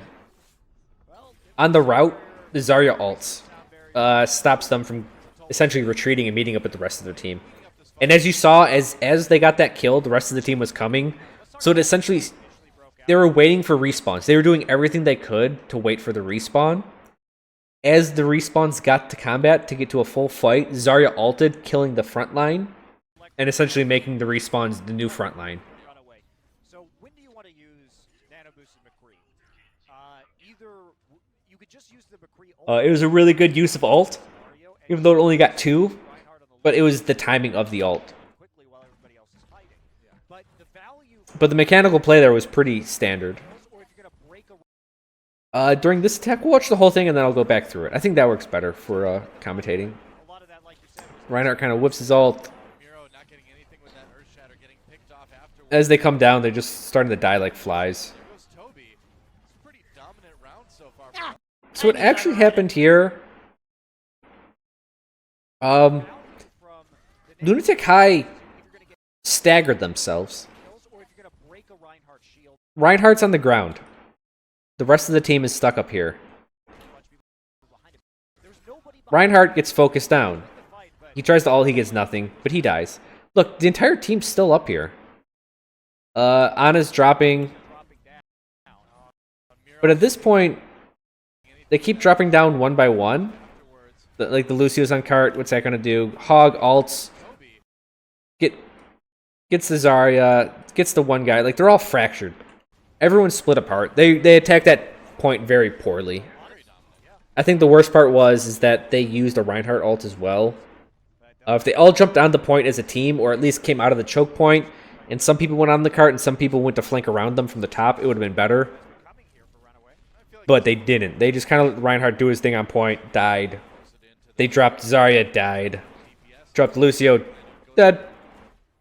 So they've kind of not really defended very well, especially the streets phase. But here they go with the on ult on the McCre. Gets nothing. This is a flashbang. Kaiser. Side now. Yep. Trying to find a good one. Just be careful though. Soundbarrier used by Runaway. This is the moment. Lucio ults, and they push forward with the Reinhardt ult. You know what? Esco with the tack visor. Jumps out. As the soldier ults above them. So this is, we went over this a lot on my last review, and it's the idea of creating pockets, is that when someone attacks into you, you create a pocket for them to attack into and get nothing. That's what happened here. Come on, YouTube.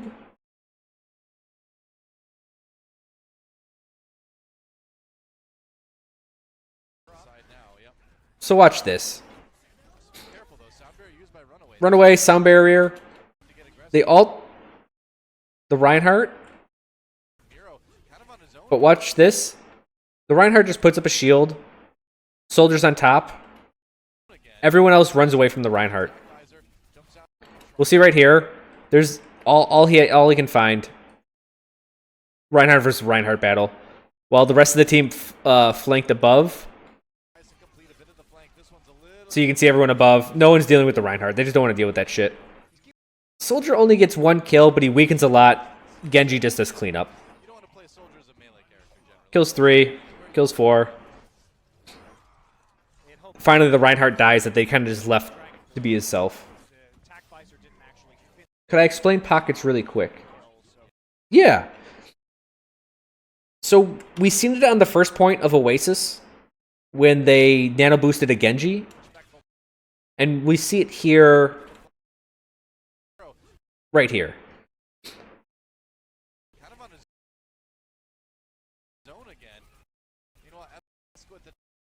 I'm trying to find a good overhead view. I don't know if we'll be able to get one. But you can see, where's blue? Not here. That's for damn sure. And sure as hell not right here. As soon as this ult happened, and red pushed in this way. Let's do a top-down view. No, I pressed refresh. Son of a bitch. Right there? No. Right there. Okay. Close enough. Let me talk about pockets. So let's try to draw the overhead view. We'll say the cart takes this path. So there's that truck. It's on a slight angle. The health pack's over here. This is the high ground over here. There's a doorway right here underneath that goes over here. Payload was right here. That's that upper view. Spawns this way and this way, let's just say. So as the Reinhardt gets boosted and goes in, what they do is they had a Reinhardt here, but everyone else was around. Actually, I don't even think anyone is over there. I think the Lucio is actually deep in here. I believe the Lucio went this way. So essentially, as a nano boosted target comes in, or any aggressive push, what happens is the defense falls back. And what this does is it leaves the nano boosted target, because the speed buff was removed. If he can't get anyone, he kind of looks stupid. And so in this particular case, the soldier ults this way. The Genji came up over here and then ulted after the soldier ulted, but everyone just avoids the target. Everyone runs away. We saw it during Oasis when a Genji attacked on a dive comp, and the dive comp had 3 players here, here, and here, and they had a Lucio here. Lucio speed boosted away, while the dive comp dove the back lines. And so Genji looked really silly when he was just sitting here all alone when everyone left. This happens in a multitude of ways, but you'll see it very often when there's a point and the attackers attack very strongly to the point, and the idea is that they have to burn resources to get to the point, including the on-ult.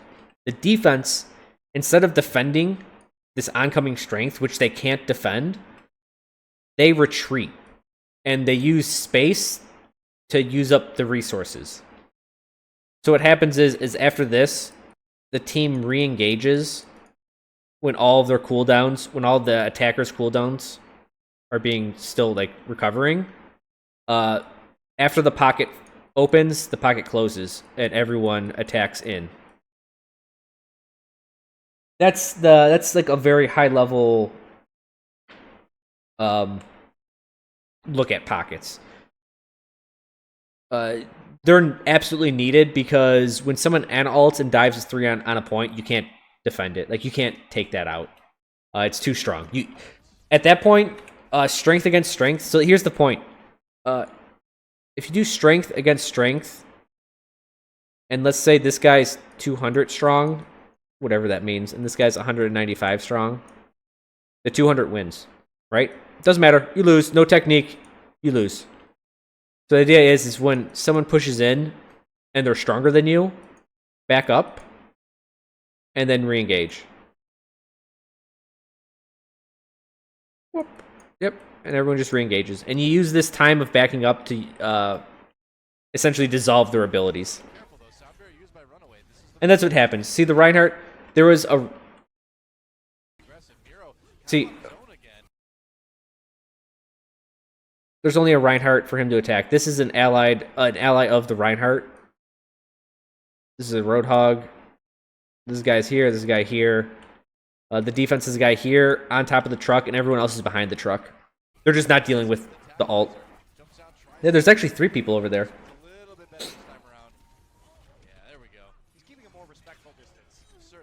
You can see the LunaticHai got nothing. Oh, he finally kills the Reinhardt. But at that point, it's too late. His entire team's dead.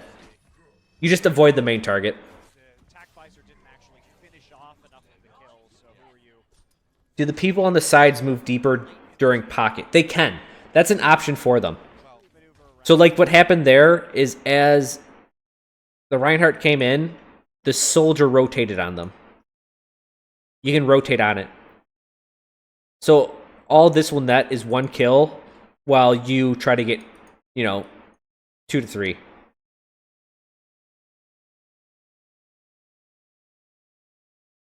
And the other thing is that this was a Reinhardt that attacked. So their shield user that would protect you from, I don't know, let's say an ulting soldier that actually happened, was gone. It opened them up to attack.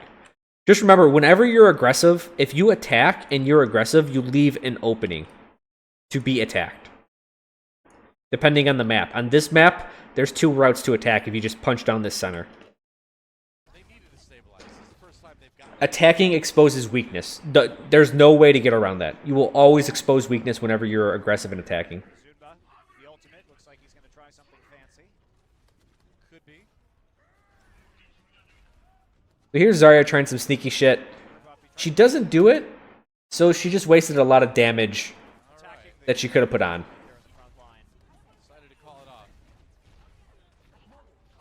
She tries this weird side ult, but Hog heals through it, and the Reinhardt just charges away. They get counter ulted on. The Reinhardt, I don't know if you guys saw it very quickly, but he ulted this way, but he got flanked on. Who then Earth Shatters them. Anything that's still around is getting Roadhog ulted. And as everyone is going around, this is kind of funny. They kill the Reinhardt, and everyone's so busy on the flanks that while this is happening, no one's on the cart. So they were dealing with the 1 or 2 guys over here while they had 3 on cart. Now they're all forced to cart. And the problem with that is now they're forced on the cart, right? They have to stay in one spot. Notice as the defense figured out they had to be on cart, the soldier and the Lucio back out because their abilities are more long-ranged, while the tanks are on the cart. Right? There's the Ana, there's the soldier, there's the Lucio. They're just staying back while the tanks are on the cart. Back on the point now, but he's on his own. J-Hong in the back, trying to keep that Reinhardt up. Where are you? So they're just staying alive, and this is all you have to do. Just force them on the cart long enough. All right, they should. There we go. There it is. So it took a little bit longer at the end, but they get the 3. Runaway is a very passionate team, or at least that guy is. They were so successful, but LunaticHai just made Did the Zarya just throw the game with the ult? I don't like talking about single actions too much. Because here's the thing.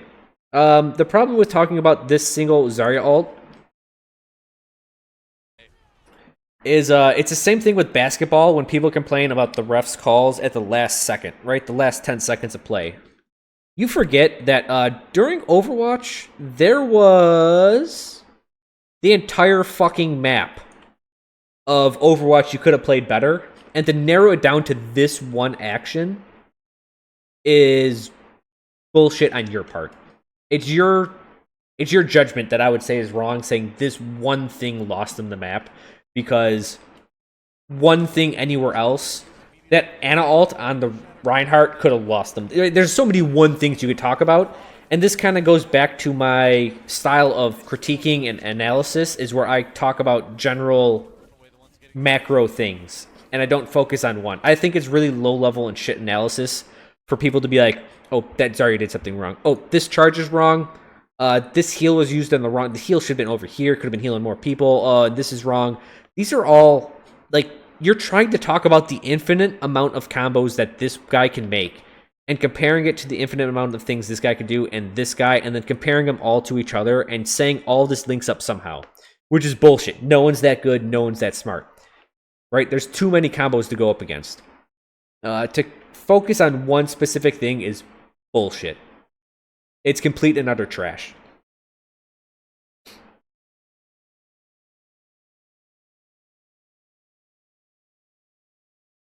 I'll be posting this to YouTube.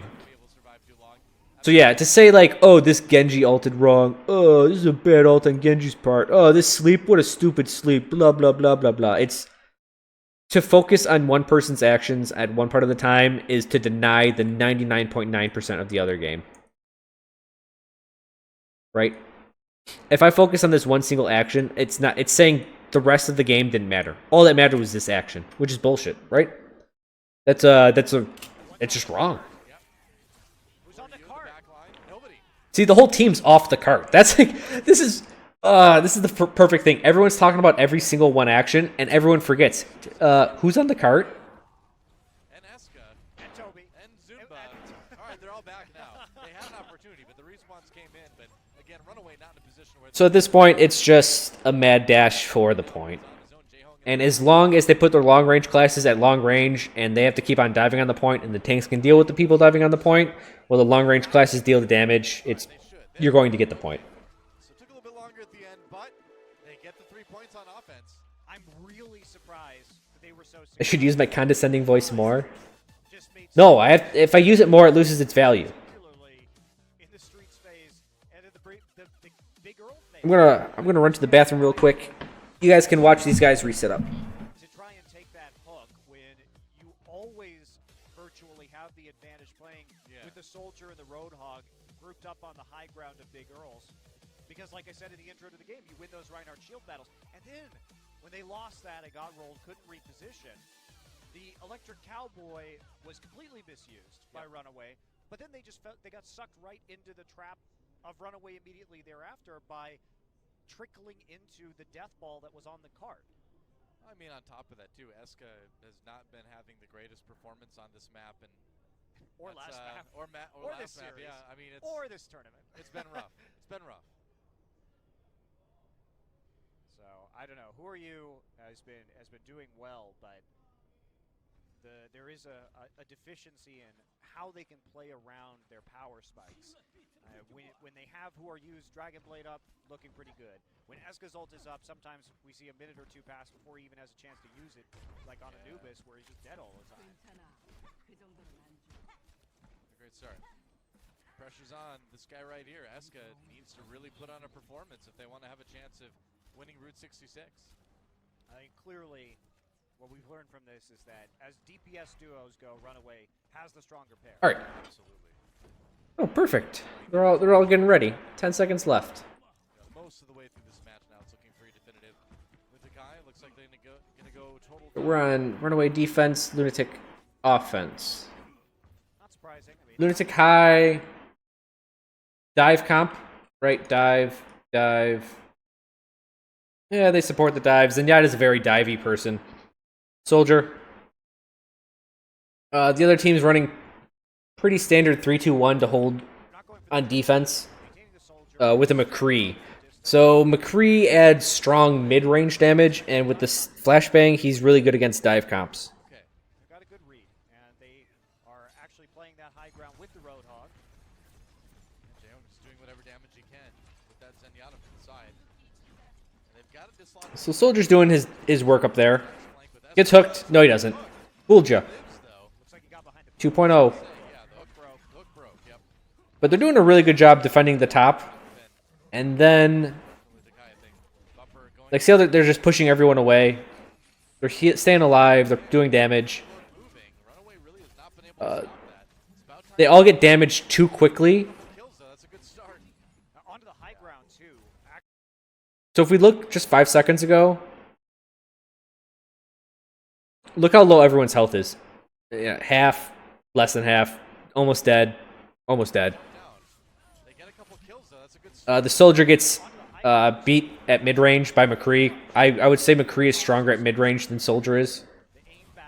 Especially if he hits a headshot, right? McCree's very burst damage oriented, so if he hits his burst, you're probably losing. And this guy just freaks out for a second. But that was really good. I would say it was more about them holding the top of Big Earls. They just did a really good pushing. The tanks did a really good job pushing everyone away while they let the McCre do the damage. No, I don't think he's gonna switch when he's. And we can see, oh wow, he just shot up 92%, 95%. Zarya's at 70. Like they did a significant amount of damage. Attack visor. Big backtrack to get on the high ground, but here we go. Puts it to work The Soldier is going to be ulting here. Needs to watch out for the hooks. Soldier's going to be ulting here. His sprints. Waiting. But he waits for the shield to go down and then starts putting damage, but he doesn't get much. At the same time, McCre does the same deal. He kind of does a zoning ult. Gets nothing. Eska on his own again. Got one. Everyone's dueling it out, and then Soldier McCre duel it. And this is a weird thing. Oh, not handled. Nice hit. Everyone believes the Soldier should have won that duel, and I don't get it. Like, I know Helix Rocket's really good, but a headshot for McCre does more damage. By the time Helix Rockets hits you and you do the extra 80 damage, Helix Rocket's 120. So by the time you get 4 bullets off, I think McCre can 2-shot you before that. Comes into the whole hog, and they're gonna push LunaticHai off the payload. That's a battle you should. But what was cool about that was that the Soldier was up here, and they had a couple players down here, and McCre ulted this way, and so everyone had to go around the house to not die to McCre. Actually, the Soldier just stayed up there. He barely got missed. And that pushed everyone into a Roadhog ult, who pushed everyone back, right? Good start for the Soldier, and he's got. He kills Lucio. He pushes the Winston away. They were all forced into this small little, right? They were all forced into this small little area between the width of this building. Because of the McCre ult. Which I think is neat. McCre ult's good for zoning. Forcing people to go places. Coming out on top of the duel. Who are Genji doesn't get shit with his ult. done, and it's And then he gets Zarya ulted. locked up. Zen ult to counter the Zarya ult. Counters Zarya ult. And this is where they finally... Soldiers in the back just laying down the damage. The kills though, and that might be enough. Kaiser finally goes down, and Eska finally delivering on that Soldier 76. Still had the long sight range there, even though the graviton went down first from Runaway. That was pretty good on their part. To actually clean anybody up. Plus the transcendence used by Jaehong allowed them to counter. So one thing to note is while the defense did win this one little push from here, notice how they're not only is the payload stopping them from like taking ground, but notice how they're not pushing back up to like this point. This Winston is the real reason why the defense is stuck back in this corner.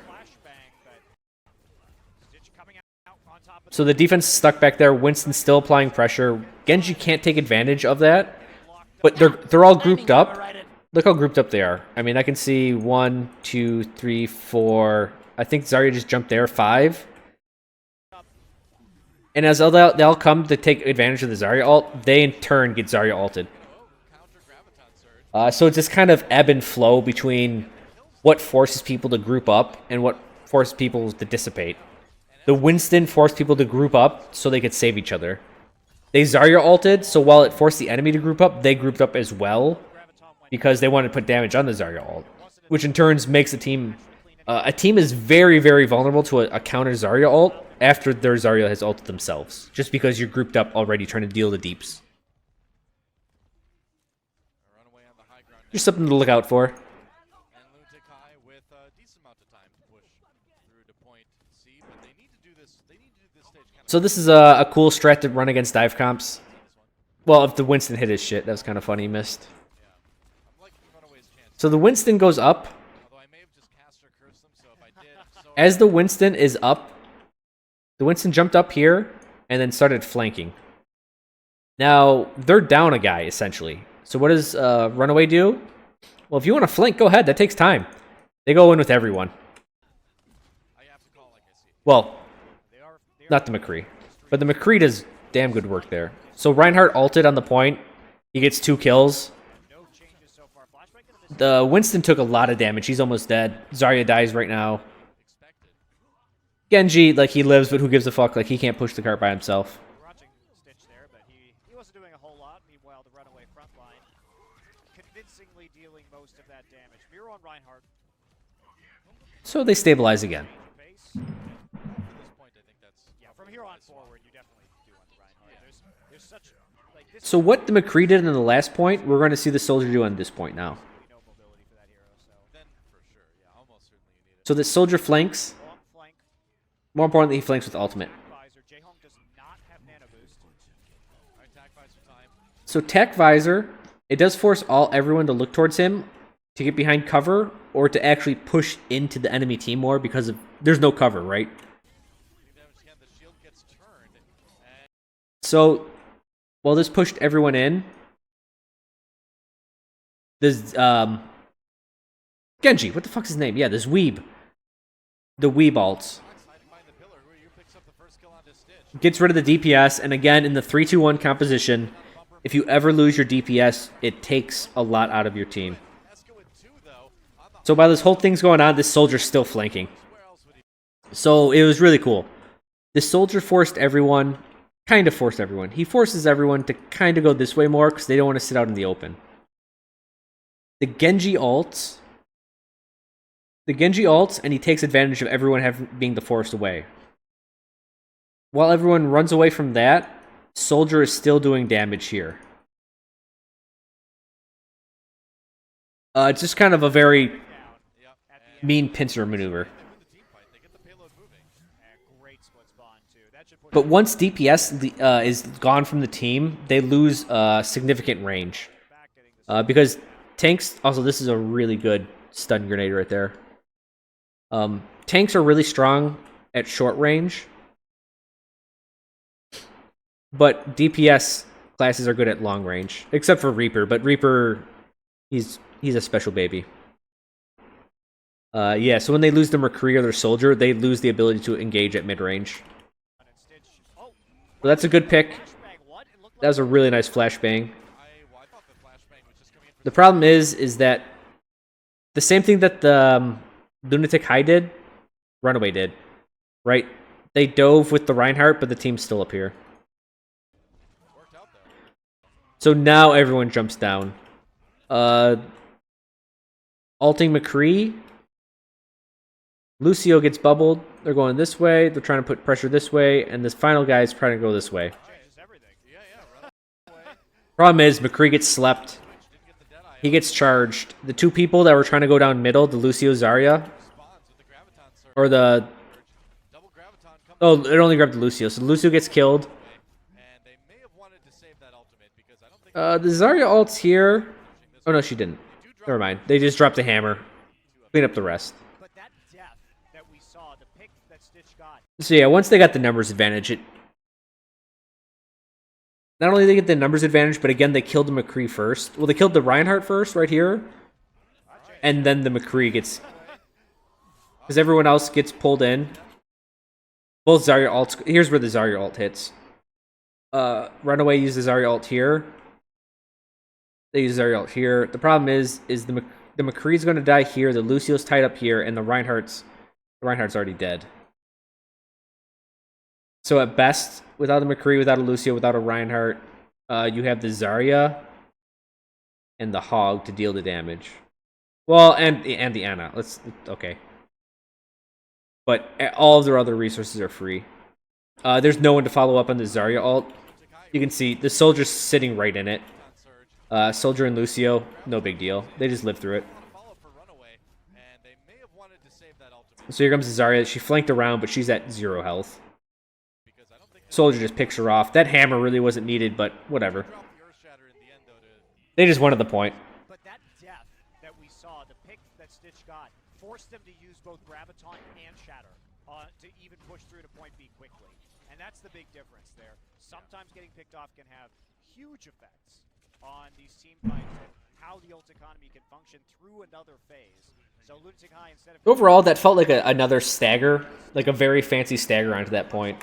Going on to the Diva. Just because the Reinhardt died first, and then people came down, they died as they dropped down. Oh, God. I wish you guys could hear that. Zarya's noise of getting pinned is so good. So that one was pretty straightforward. The Reinhardt jumped in and ulted. He got one, and while his move seemed aggressive, it's really funny with Reinhardt. You can be really aggressive and then charge out, and if you grab someone, it just looks beautiful. So here he is being super aggressive. The Reinhardt got slept, and that's kind of what I think called for this maneuver. Is like, alright, Reinhardt down, there's no way to block it. Ult. He kills the Ana. Goes around the other side of the cart. Grabs the Zarya.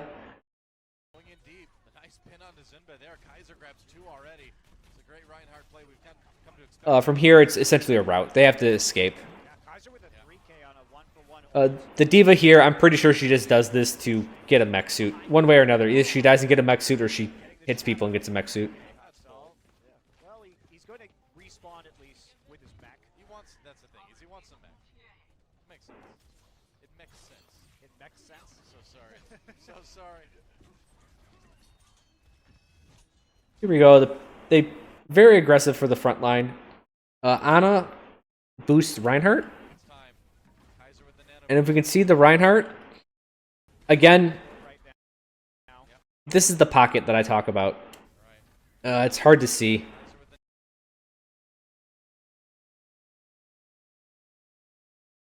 So these two, Ana and Soldier, are already far away from this Reinhardt.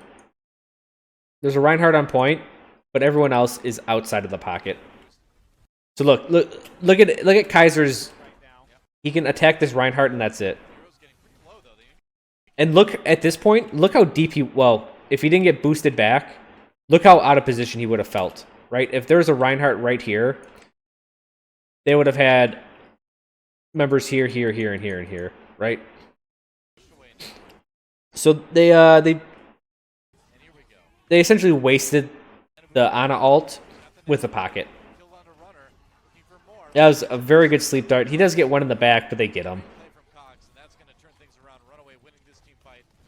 Yeah, so everyone's scattered and then Genji got ulted as well. Once he died, again, it was a rout. Team backs up. They have to reestablish the line. Here they go bullying forward, and I'm not 100% sure. they do get the Ana pick, and it's pretty amazing. Like, it looked like they could have dealt with this, but just because of the Ana pick, they all push back. Unless they believe someone has an ult, and they may be looking at the Zarya, who does in fact have an ult. And so to mitigate the Zarya ult, what they did is they retreated to this point, and they kind of scattered out, right? But now they re-engage once the end is. This is. It was just, these are very interesting push.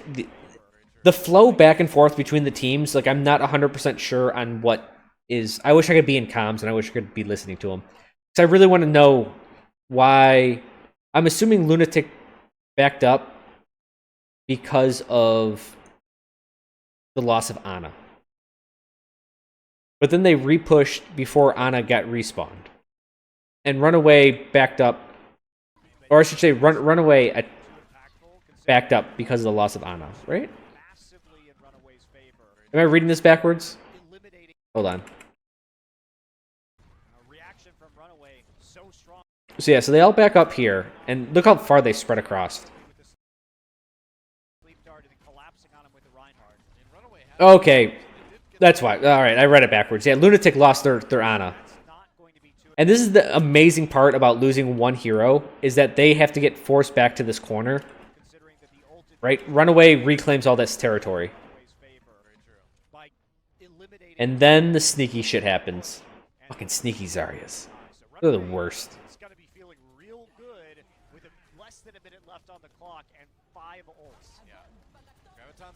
She gets 3. Their Reinhardt got so much ultimate charge from that. And I want to focus on this because this is a secondary use of Zarya, is to build your teammates' ultimates. He's at 41%.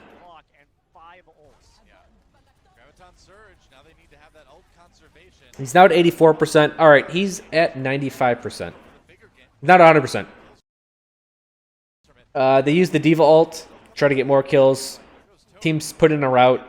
And so while they exchange 2 ults, they build 1 ult. And this is a secondary use of Zarya.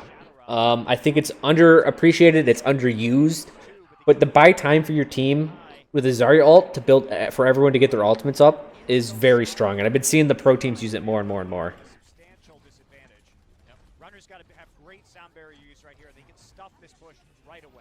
Here comes the vying for position. Offense gets a pick. So the defense, soldier ults at the same time. This soldier ulted as well. The difference is this guy has sound barrier. So he's super fucking aggressive. Kills the enemy soldier but gets slept, which costs him his life. And this interaction is great. This Reinhardt just ulted that way. And why did he do that? He did that because there was a nano booster target. Like we said, Reinhardt's, I've been noticing, save their ultimates for nano booster targets. So what happens here? Oh, hold on, I missed it. I missed it.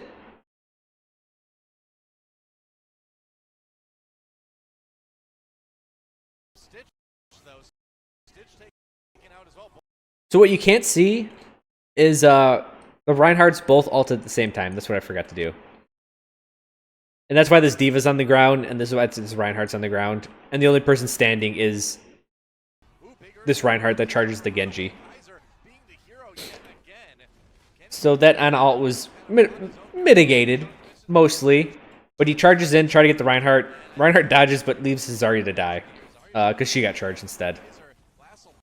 This was a bit of a panic ult to try to save the Reinhardt. He is has the health boost, but he loses the health boost at 88 health. He gets ulted by Ana to try to save him, but it's too late. There's too much damage being done. Also, overtime hit as this Genji got charged. Why is this important?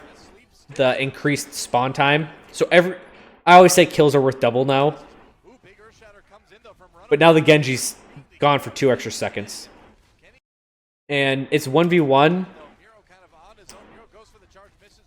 And now the defense start losing more people. So they get hit with the hard respawn. Especially that Reinhardt losing right there. Now the Diva. Now the defense is in a pickle.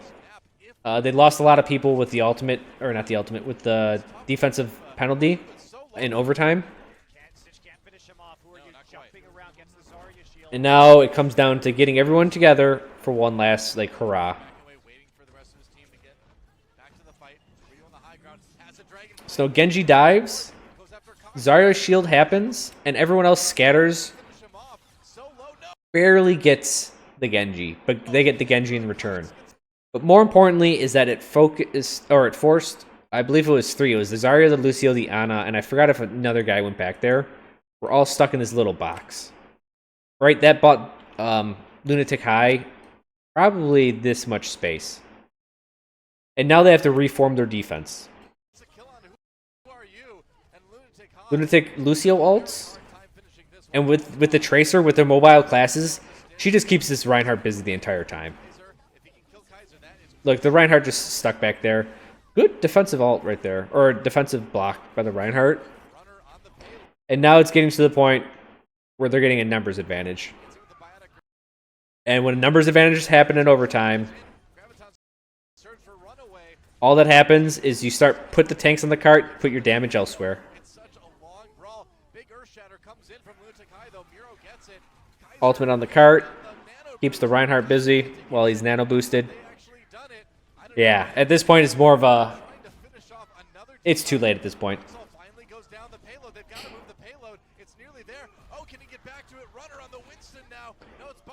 Another slight misplay, I would call. They're going to cap it, by the way. Sorry to spoil it. Sorry to spoil it. Is notice how this Zarya really dives. So, both Zaryas ulted the backlines. The problem is that the offense, they're all right here, so they can actually kind of capitalize on this. Look how far this ult away is for the Zarya. She gets the Ana pick, dies in return. Yeah, it was just an interesting decision. This pinning the nano boosted Ryan was key as well. Yeah, that deep dive for the Ana ult, or for the Ana with the Zarya ult, strange.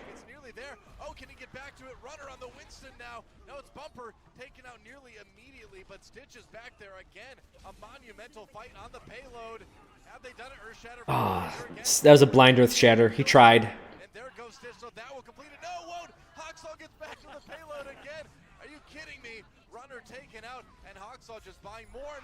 Fucking, I hate overtime. I hate overtime in this game. Crazy final push from LunaticHai, but you know what? That doesn't mean that they're going to get very far, because the difference in the time bank is going to be pretty close. But and right now, LunaticHai's got their back against the wall. It's hard to, I know you guys can't see. It's very difficult to see it, but it's 1 minute versus pretty much 3 minutes. Timing's overrated. Let's skip to the fighting.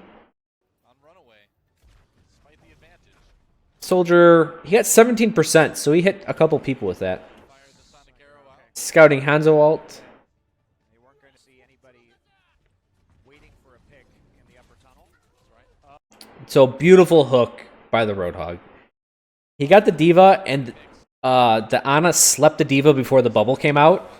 So now there's no way she doesn't get demeched. Right? She gets demeched immediately. Not only that, the Zarya hook.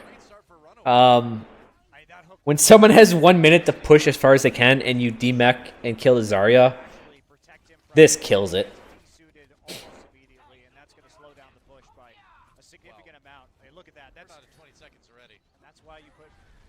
Now they put a little pressure on the cart. But they get back into formation on top of Big Earls. Now there's 10 seconds left.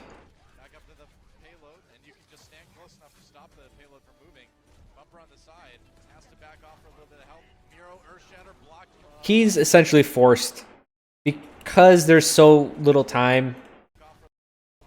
I'm actually not sure what he was aiming for, but he's kind of forced into a poor decision because of the time.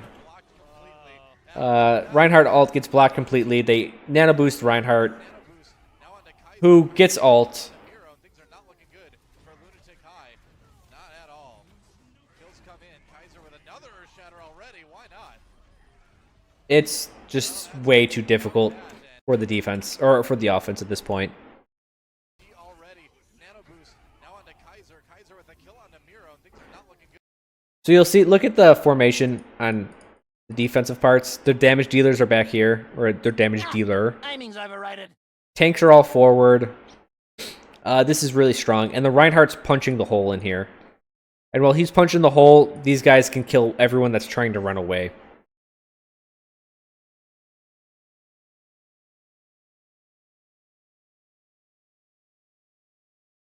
Good for LunaticHai. Not at all. Kills come in. Kaiser with another Earth Shatter already. And then, yeah, the Earth Shatter was just icing on the cake. Well, that's going to be about that, and barely any push at all for LunaticHai. Runaway, they've nearly got this one in the bag. Stuffed it. Just Yeah, he did whiff that Earth Shatter, but minutes to do that. LunaticHai's defense I don't want. Maybe it's. truly horrific. I'm more forgiving for when overtime hits and people are. I understand they're rushing to bad decisions.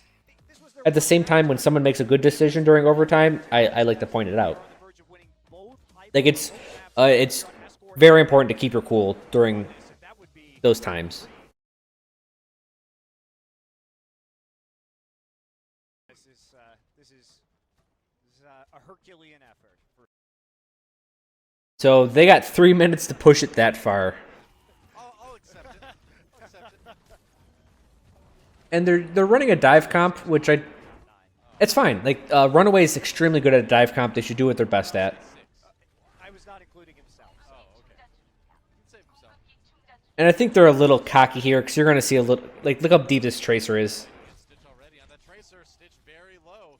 Were you looking for the final kill? I think she was doing that on purpose, just seeing what she can get, right? If you got 3 minutes to push it this far, it's okay to take some very high-risk plays to see what you can get. Because if you can get a pick or two, you win. Maybe rolling back. Runner, what are you doing? Like, Lucio was on the cart there, like, he dies, and I think at this point, they're just like, alright guys, let's stop fucking around. You can use the Reinhardt shield to defend that cart. He was like jumping on top of the cart for some reason.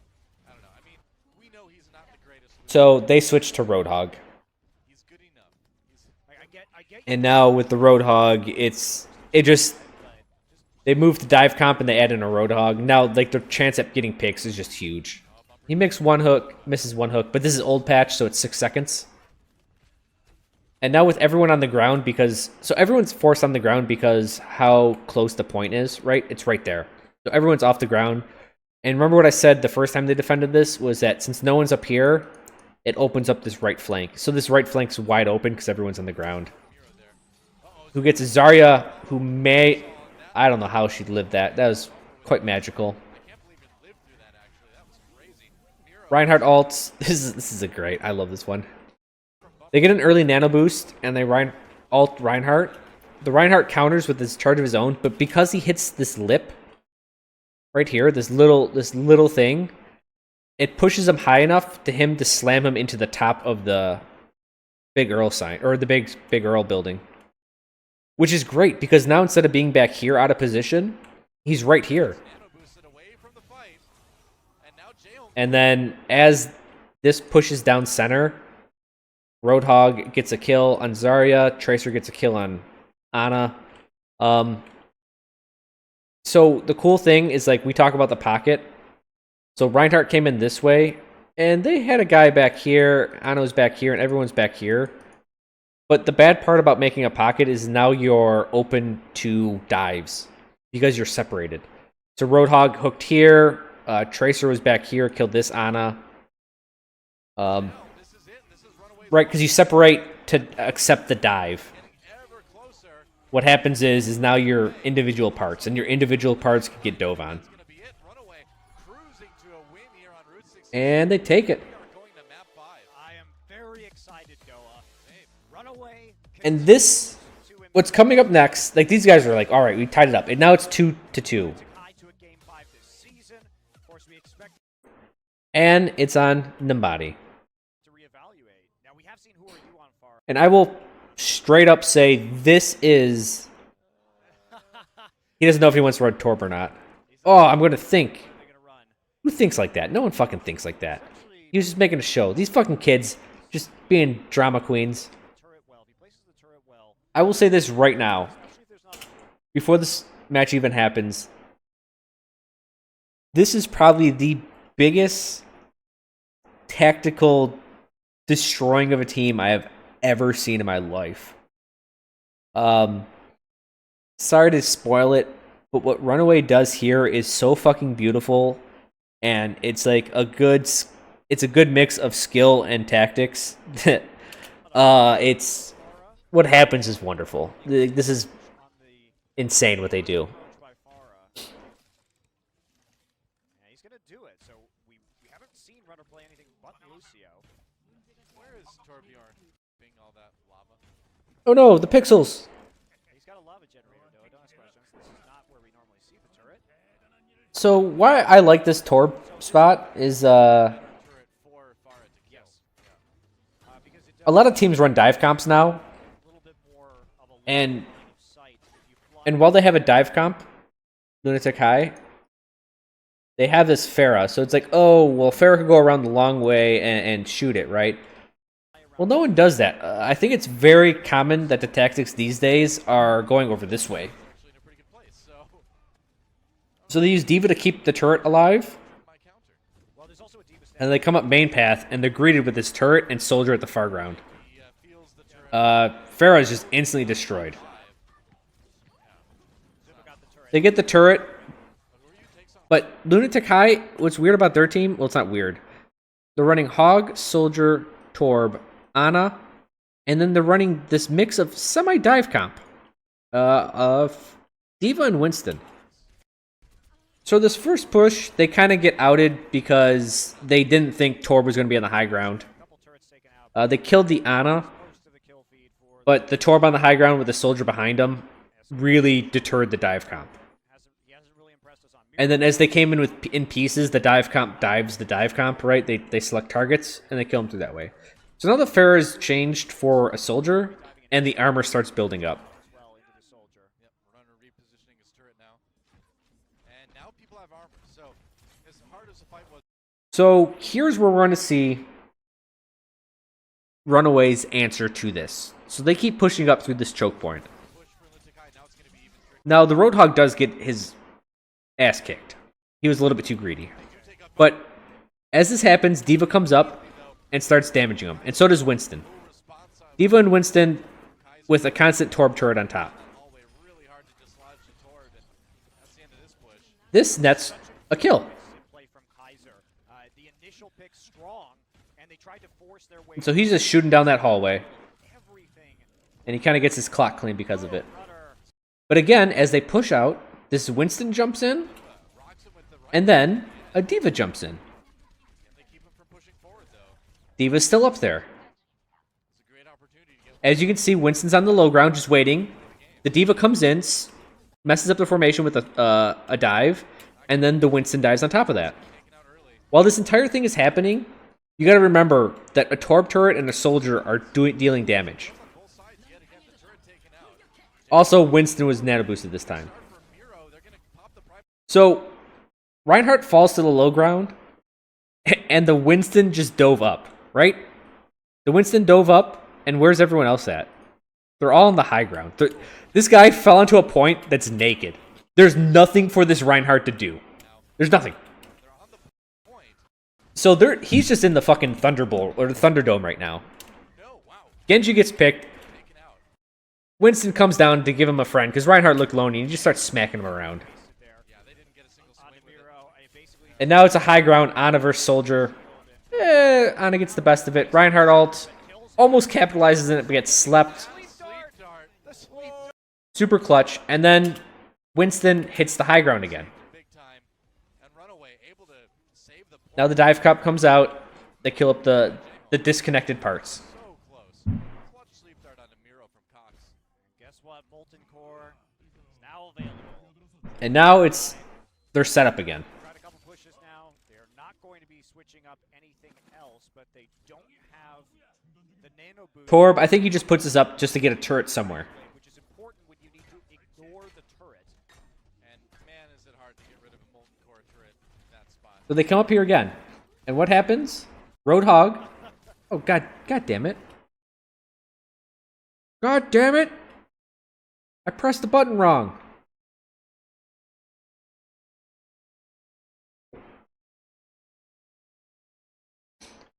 Sorry, this is really far away on my second monitor. Swapping to Reinhardt and Zunba over to the Zarya. So they know they need to do. Already saw this part. So, as hard as the fight was last push for LunaticHai, now it's going to be even trickier. They do take a bumper immediately. So that's where the Roadhog gets killed. One of those, like, nano boost on the Miro, though, now.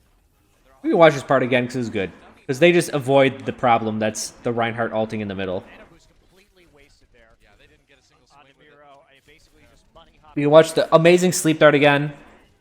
This is a good Reinhardt ult. Shatter, but kills have to be But gets slapped. Almost got him. That was so close. That sleep dart saved him big time. So again, the Winston held the high ground, and then they just go down to the low ground.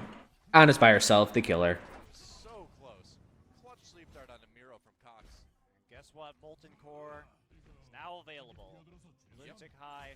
Now Roadhog's up here to try to get a pick. Now they're not going to be switching. And then watch as when the Roadhog falls, the Winston or the Diva's gonna, or the Winston's gonna come up. And then after the Winston does some damage, the Diva's gonna come up.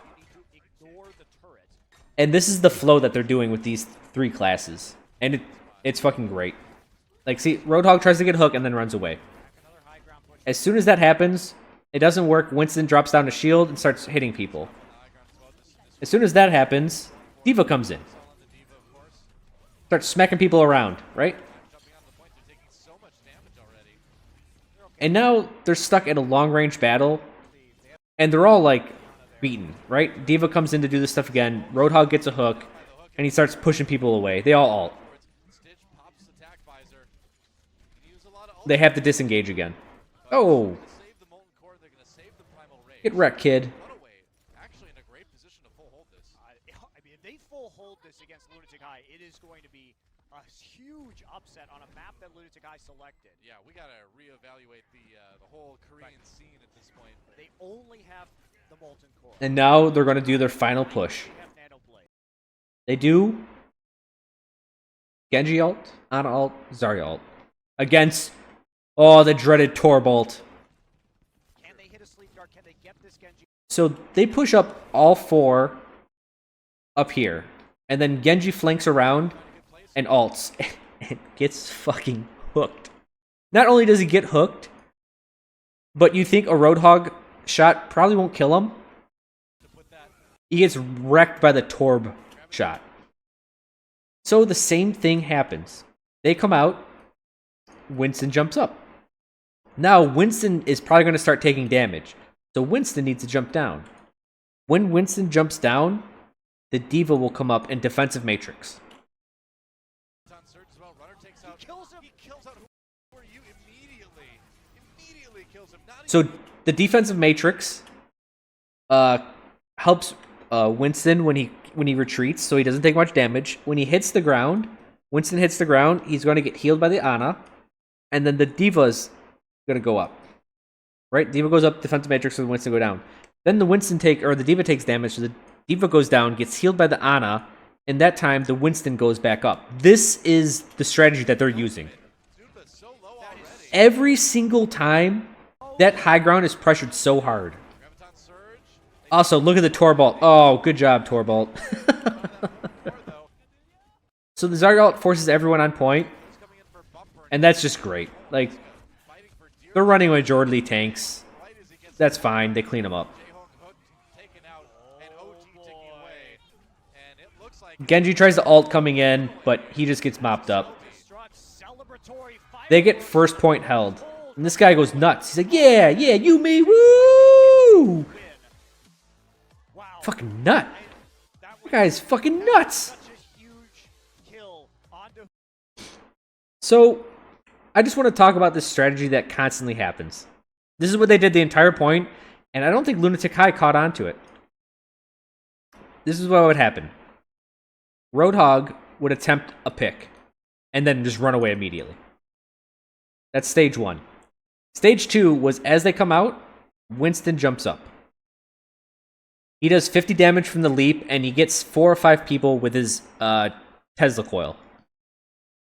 When Winston takes damage, the D.Va comes up second. So third point is D.Va. She defensive matrixes and covers Winston's retreat. While that happens, Ana is 5. She heals the Winston. The D.Va takes damage and comes down. That's point 6. Winston is 7. Winston goes back in. 8 is back here again. She heals the D.Va.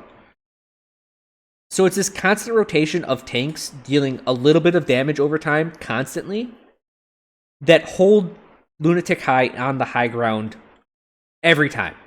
They just force him to be here taking damage, especially with thrusters on D.Va, because it knocks everyone around. It forces everyone, just fucks up their position.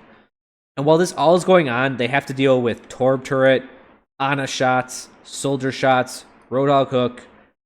They just have to deal with Torb shots as well. That's no laughing matter. That's 140 damage. It's this constant cycle that cycle doesn't work. This cycle works. There we go. Over and over and over.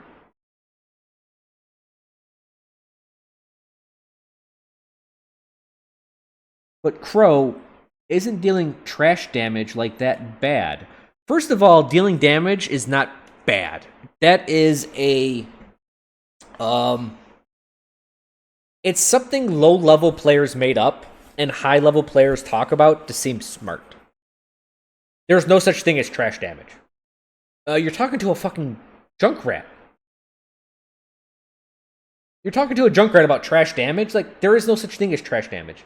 Supports are always going to get their ult. They always get their ult, guys. If you're worried about dealing damage because they're going to heal it, don't even fucking play Overwatch. It's a mechanic you have to understand and you have to ignore. At certain points, there is like, oh... No, there isn't a certain point. Everyone spams all the time. Have you ever seen a single game where people don't spam? And I mean like D.Va, Ana, anyone. You ever see Reinhardt's not throw out that when they have their ultimate already? No, everyone's always dealing damage all the time. And the truth is, it's always worth it. Like, it's always worth dealing damage. The thing is it's not just the damage that they have to deal with. It's the fact that something is always occupying their space. How can you attack the backlines? How would you ever attack anything up here or down here or on the point when there's a constant Winston in your face or a D.Va, right? Like, there's so many things you have to be dealing with, but you can't because these tanky characters with bubble and defensive matrix are constantly in your face. And this isn't trash damage. Why? Because the healers have to heal, right? There is a limit to how much these guys can heal. Just straight up. You can be too torn. You can do more damage than supports can heal. Reaper could solve this problem? Questionable. I only say it's questionable because I don't think you guys are understanding how short the Winston is up here for. This exchange is happening so fast. Like, look, Winston's up there, 1,000, 2, 1,000. All right, he's 3, he's down. Now D.Va's up there with defensive matrix. Couldn't get 1,000, 2. Oh, Reaper's at 1,000, 2. Like, this is so quick. This is so fucking quick. Yes, Reaper could deal a bit of damage when Winston was up there for 3 seconds. But if Winston saw Reaper up there, he would be there for 2, and you would only get a couple shots off, and then he would retreat. And D.Va with the defensive matrix would cover his the killing blow because you wouldn't be able to hit him. Right? D.Va's coming in with defensive matrix to save Winston on his escape. Right there. And then Winston comes in with his body to help D.Va escape. What would you do to counter this? One, not go that high ground area. The reason this works so well is because Winston's hitting like 5 targets at once. He's doing so much damage. Diva's doing probably, what does she do, 25 damage with Boop?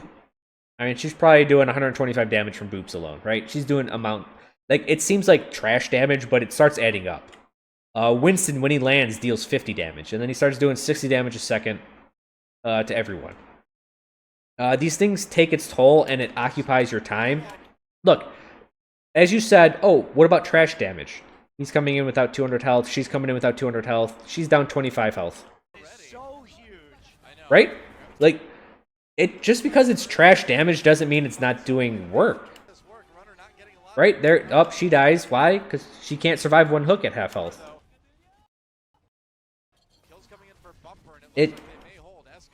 Trash damage is a bad idea in Overwatch. Any damage is good damage. Boop is 50? Is Boop 50? I thought it was 25. Alright, well, if it's 50, that's even more power to her.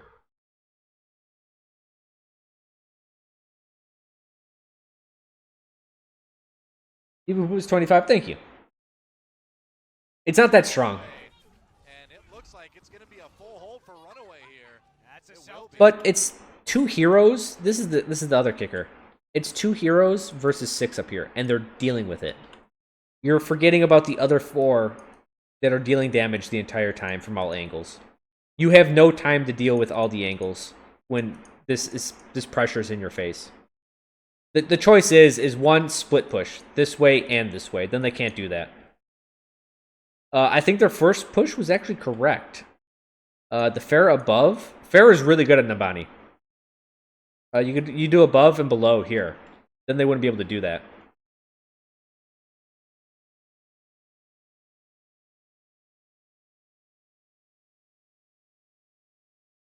But the wrong answer was going through this 5 times. This is by far, I think, the biggest tactical outplay I've ever seen in Overwatch. This rotation, and what happens is when people get ults, crazy shit happens, because then you can't kill the Winston. Right? Winston jumped up right there.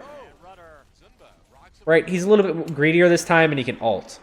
Or Diva can ult in there. She gets, another mech back. Like, look how good these 2 people are holding in this team. See, there's Winston again. He's Ana boosted. It's really, really good. And this quote unquote trash damage, it's taking its toll. It just, yeah. I don't know. People think healers can heal everyone all the time wherever they're at, no matter what, and it's a lie. Healers are capped on healing. Anubis completely wasted there. Yeah, they didn't get a single swing with it. Basically just bunny hopped his way onto the point with the shield. Yeah, and I would say it's best to not worry about trash damage, or that concept as a whole. It's bullshit.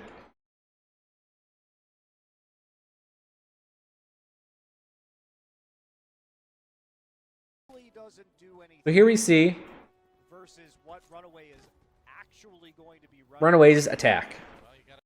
And right away we see one very interesting thing.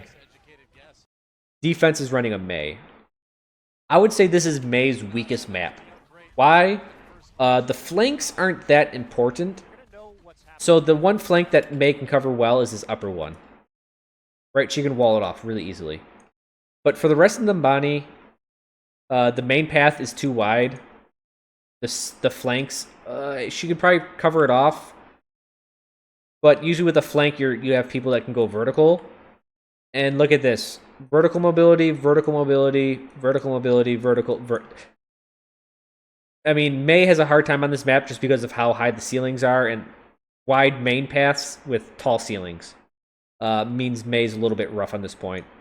Mei against this comp, wall does nothing. Not only that, but they see a Torb, alright? So they see a Torb, and right away, I want you to see something. Look at this Winston.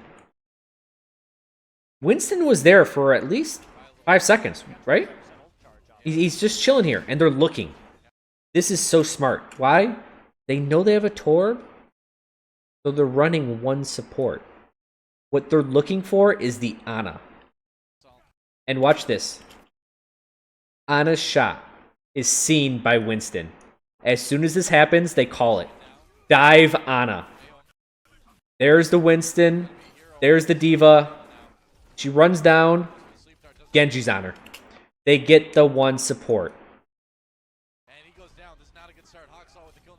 At this point, Farrah's staying high. She's just getting kills, dealing damage. Everyone else is just kind of finding someone and killing them. Once the Ana was gone and they have an Ana Torb, Torb was rendered useless. Mei was rendered useless.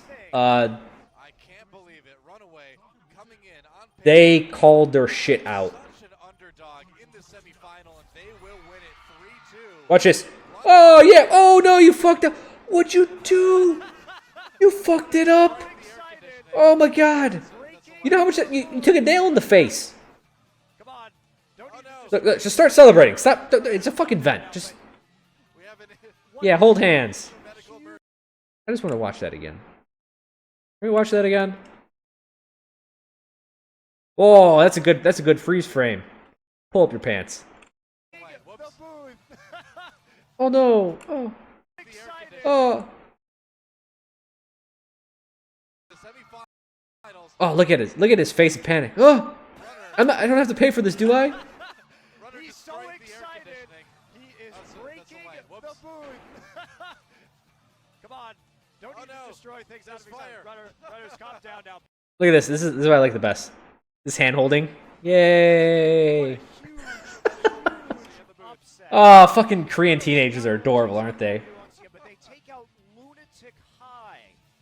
This guy just can't believe it. This is the coolest guy of them all. Look at him. He's just chill. He's like, yeah, we did that. Zoom that on my face. I'm good. Oh, the camera of shame. Meh. Unhappy. Unhappy. What happened, guys? You fucked up. That's what happened. You gotta feel heartbroken for LunaticHai on that read. They made a bold choice with the Mei, and it wasn't that the Mei wouldn't work. It just didn't. Yeah, this was. They're gonna know what's happening though because they have the Diva and the turret. I love the. So the Torb, yeah, they revealed it, but that's what you normally do. But this patience by this Winston, like, if a Winston doesn't dive on you right away, like, they're looking for something. And that shot to the Winston right here, this bullet path, just gave it away. And as Winston used his jump ability, they jumped the other way. So now there's no chance of Winston helping her. Right? Ana's just panicking. So you saw Winston aggress the Pharah. The Pharah just backed up. It was just, this was a really nice attack. Running the one support. Just because it's common on this point, because it looks like people run Torb.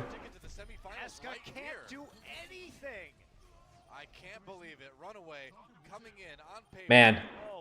Such an underdog in the semifinal, and they will win it 3-2. Yeah! Oh no. Oh shit. Everyone stop having fun. He's so excited. He is breaking the. Yeah, take that nail to the face. Come on. Alright, so that was good. That was really good. So, Runaway, the underdog, versus the undefeated LunaticHai, they take them. And I started thinking about why. Right? I'm like, why? What is Runaway doing? It was a three, you know, it was close. It was a very close match, right? Anubis was close, but Anubis is Anubis, right? It could have been close for anyone.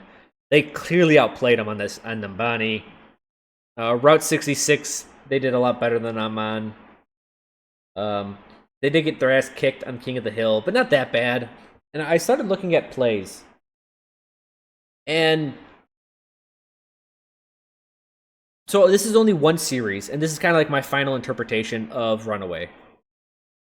This is only one series, so I don't got too much information to go on, right? I got 5 games. But I think Runaway, they take more risks, and they value individual skill.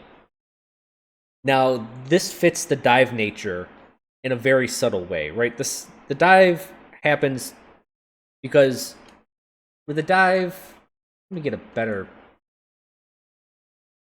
better screen than these guys. So with a dive comp, the whole point is you dive one person, you kill them. You get a numbers advantage, and then you start dividing and conquering, right? You kill people, or if you see someone weak, you all dive on that guy next. So if you're really good at individual skill, the dive comp is great because you take out a numbers advantage, and then you kind of look for these one-on-ones you can win, right? Because there's going to be a mismatch somewhere because you're up a guy.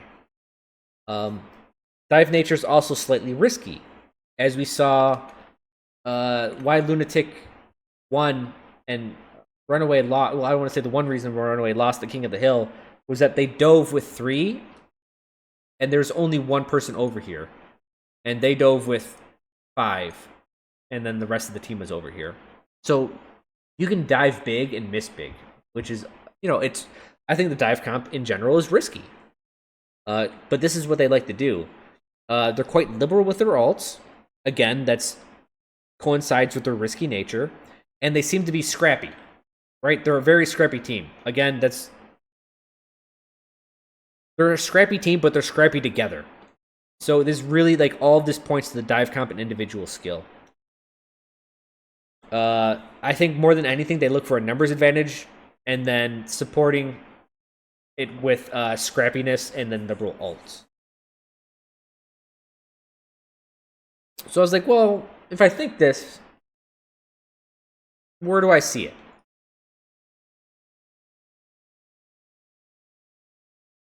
So first of all, Aggressive stance on the point.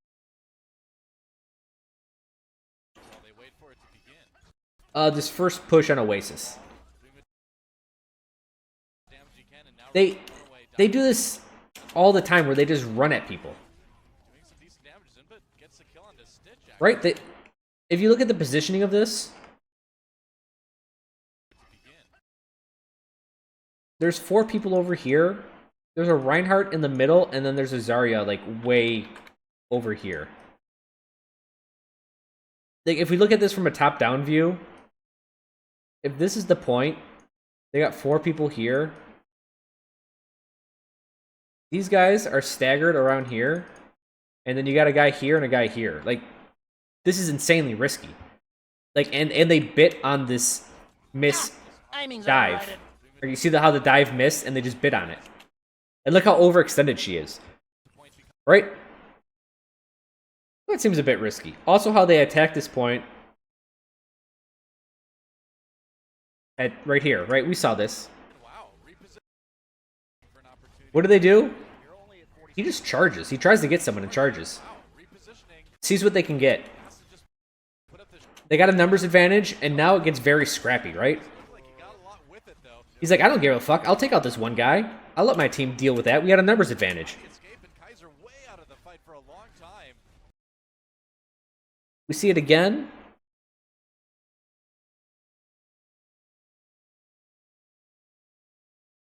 $33. Here, with the sneaky Genji, right? That's a risky play. The Genji was already behind him. Individual skill, bit of sneaky, right? That's risk. We see it again at... This flank is insanely risky. You guys remember this soldier flank? This Ana could have easily slept her. Or slept him. Or there could have been someone else here. In fact, she does try to sleep him, but she misses. That would have killed this push. But it doesn't. Again, that's pretty risky. I would consider it risky in a pro game.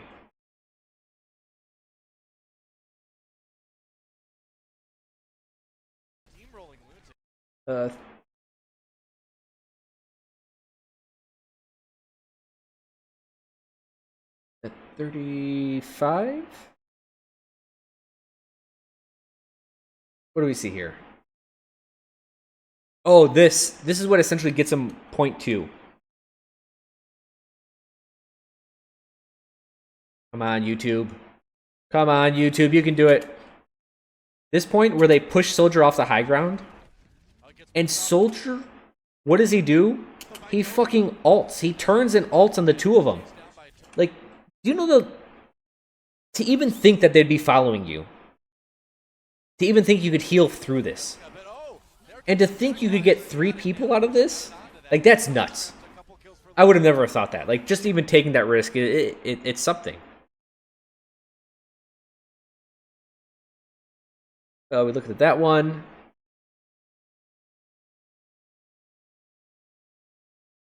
So here's a point where the risk-taking gets called. They flank with the McCre and 2 supports. What happens? They get called. Right? They took a risk and they got kicked on this. This is what happens when you take risks sometimes. You lose. It was a cool maneuver, but running into someone in this hallway that was stronger than you, like that's a bad risk, right? If you're gonna tell me the odds on that, they're probably pretty bad.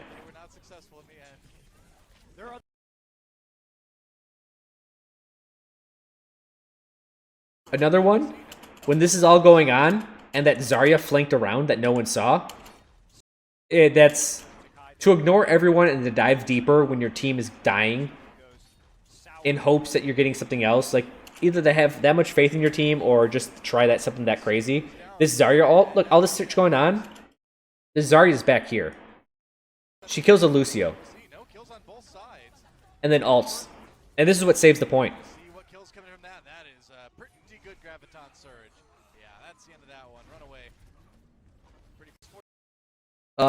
How they defended this.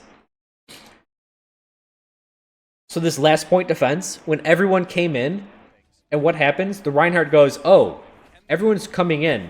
I'm going to rush into them as well. So right there, the Reinhardt.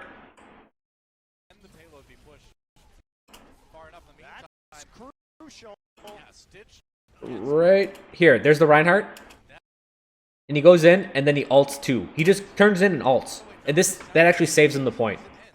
That's... I would consider... I mean, either that's a very tactically smart decision, or I would consider it slightly risky. So every now and then, you see these things. These couple motions. Where they do things that are... Oh, essentially every use of McCre ult.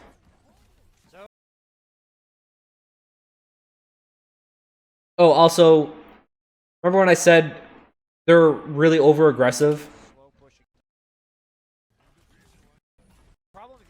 Right here. Like, the McCre challenges the Roadhog. The Roadhog goes up from behind and challenges the Soldier.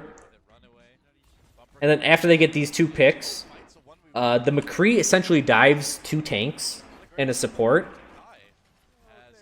And dies, right? Like, I think that was risky in nature, and I knew he had the numbers advantage, but he thought something could come of it.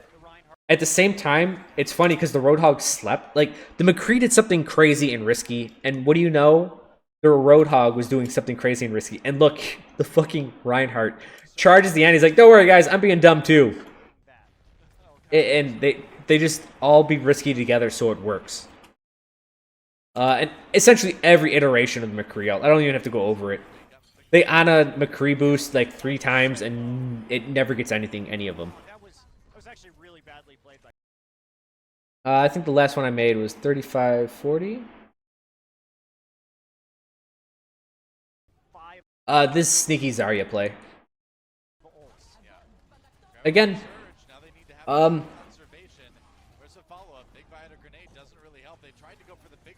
I think why I consider Runaway a better team than Lunatic from these 5 games is that Runaway, every now and then, and it's not like they're overly risky and they're losing a lot, is that every now and then they throw in something different. They throw in something that takes a chance, that's a risk, that's a little bit sneaky at times. And some people say that's bad, because if you get caught doing something sneaky, usually you lose. But in the fighting game community, you have mix-ups.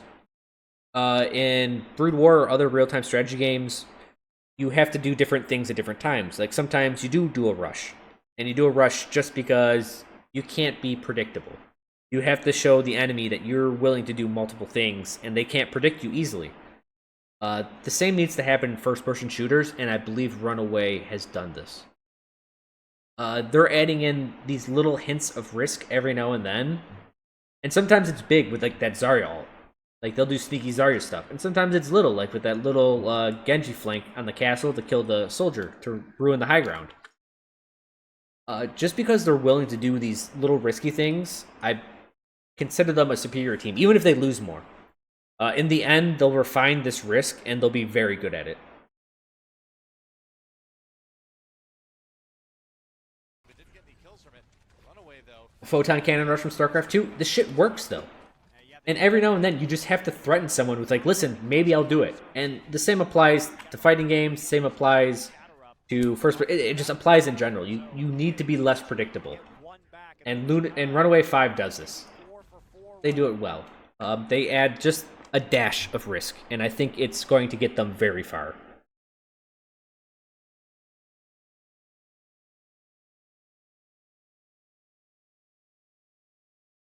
I mean, LunaticHai seems like I mean, they're a strong team. They were undefeated before this for a reason. They seem very methodical. They do things that are correct. And they can do a varying degree of strategies. So can Runaway. All these guys are really good at different strategies. But Lunatic doesn't add in risk every now and then. And that's just... Sometimes you need that in a best of 5 to keep someone off guard. And I think that's what won it for him. I think the Eichenwald defense and attack really worked well. There's a couple slightly risky things they added in there that won him that map.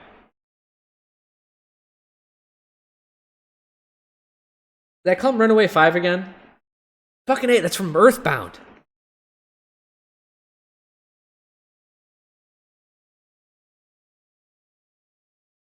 So does anyone have any questions?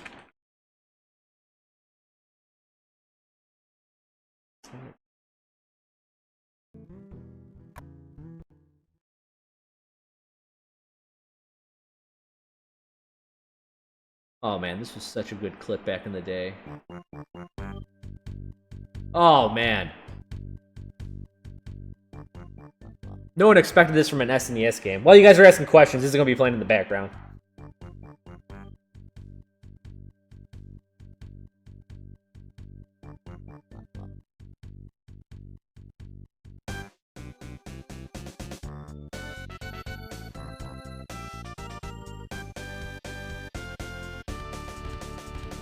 No one? No questions?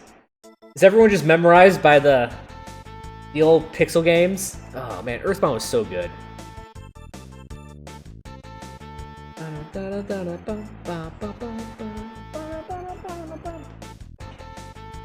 You know what? Fuck all you kids. You're probably too young to remember this.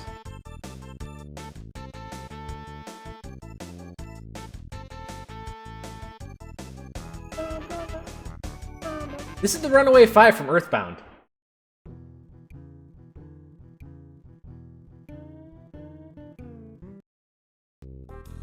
Oh, this is the second one. Oh.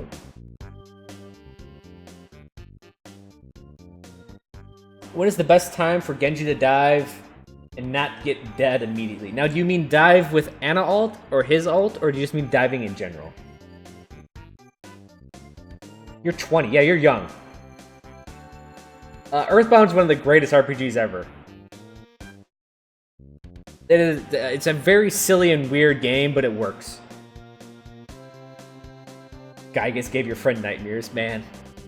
Gygas was a legit bad guy, but they just had Pokey being his face, so it didn't really matter.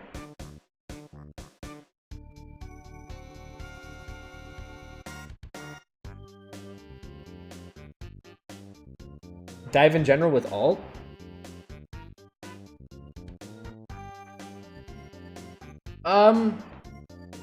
The problem is I don't think a Genji dive alone works really well anymore.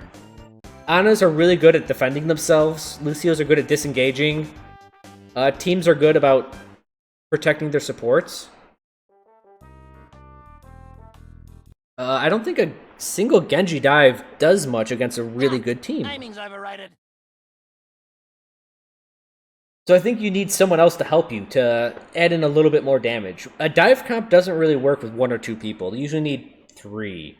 It kind of works with 2, but 3 is the magic number. You start toppling over defenses with 3 people diving at once.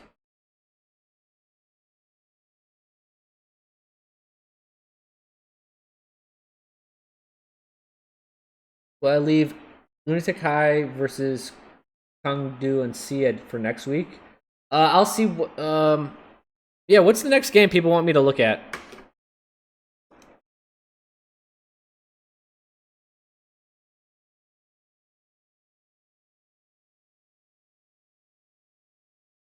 Yeah, this has been a really long stream. What about as a single flanker? So as a single flanker, first of all, remember flanking takes time. Make sure you're ahead of your team by a little bit, just to add in the delay of you taking a longer time going the long route. So if you attack at the same time your team attacks in, your job is to eliminate a hero as fast as possible. So essentially, you want your team to engage against this team. But remember, because you have to flank, this takes time. So you have to wait here by a second, or you have to start flanking when your team's back here. As soon as this happens, then these guys are busy with the oncoming attack, and you can come in and get the backline kill. What happens is if you go too early, these other guys will just turn and kill you.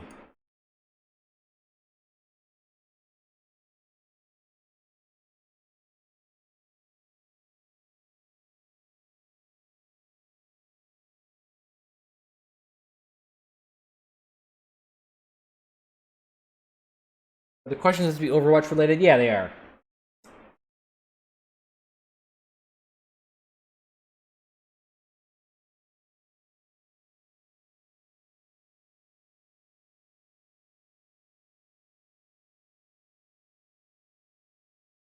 What should you do from the back position? What do you mean? Like when you get back there? Like your object is either to kill someone straight up. So as a flanker, if you get behind enemy lines, your job is to take one guy out. If you cannot take one guy out, your job is to be annoying as shit. Whoops. And by annoying as shit, I mean like, if you flank and your teams have met and nothing's happening, and you gotta make... So here's the thing, if nothing's happening, you have to take a risk. And sometimes you gotta take a risk by just diving in and trying to get a kill. Sometimes it works, sometimes it doesn't. Or you can just sit back here and be annoying. Like you start poking at this guy, and they're like, send one guy to get him. And then you kind of run away, and then you kind of like poke at this guy. And they're like, alright, you know what, fuck this guy, like, alright, let's get 2 people on him. And as soon as 2 people, or even 1 person, start looking at you, now this comes like, now this is a 5v5. No. Or a 5v4. Right? It depends how many resources you can pull away from the choke. Now, in a map like Anubis, or no, not Anubis, Hanamura, I go over this in my flanking video and my double jump video. They're the same one. The object is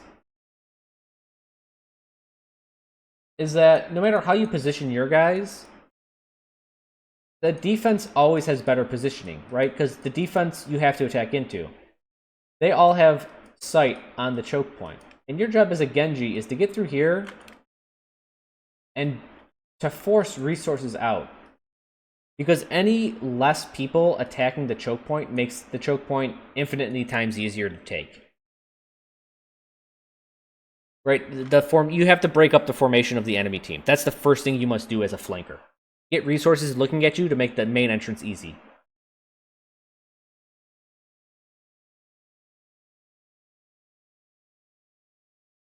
Do I think Orisa will change up the meta? Not really. I can't tell, but no, I don't think so right now. Started flanking as D.Va to draw attention from the choke. That's correct. So D.Va does it well. Winston, Genji, Tracer. I do it with Junkrat. I think each class has a way they can do it, but some classes are better than others at it. But yeah. So even if you get a kill, you can get a kill. If you don't, then don't. But the most important thing is to be here and to force resources off the choke point and onto you.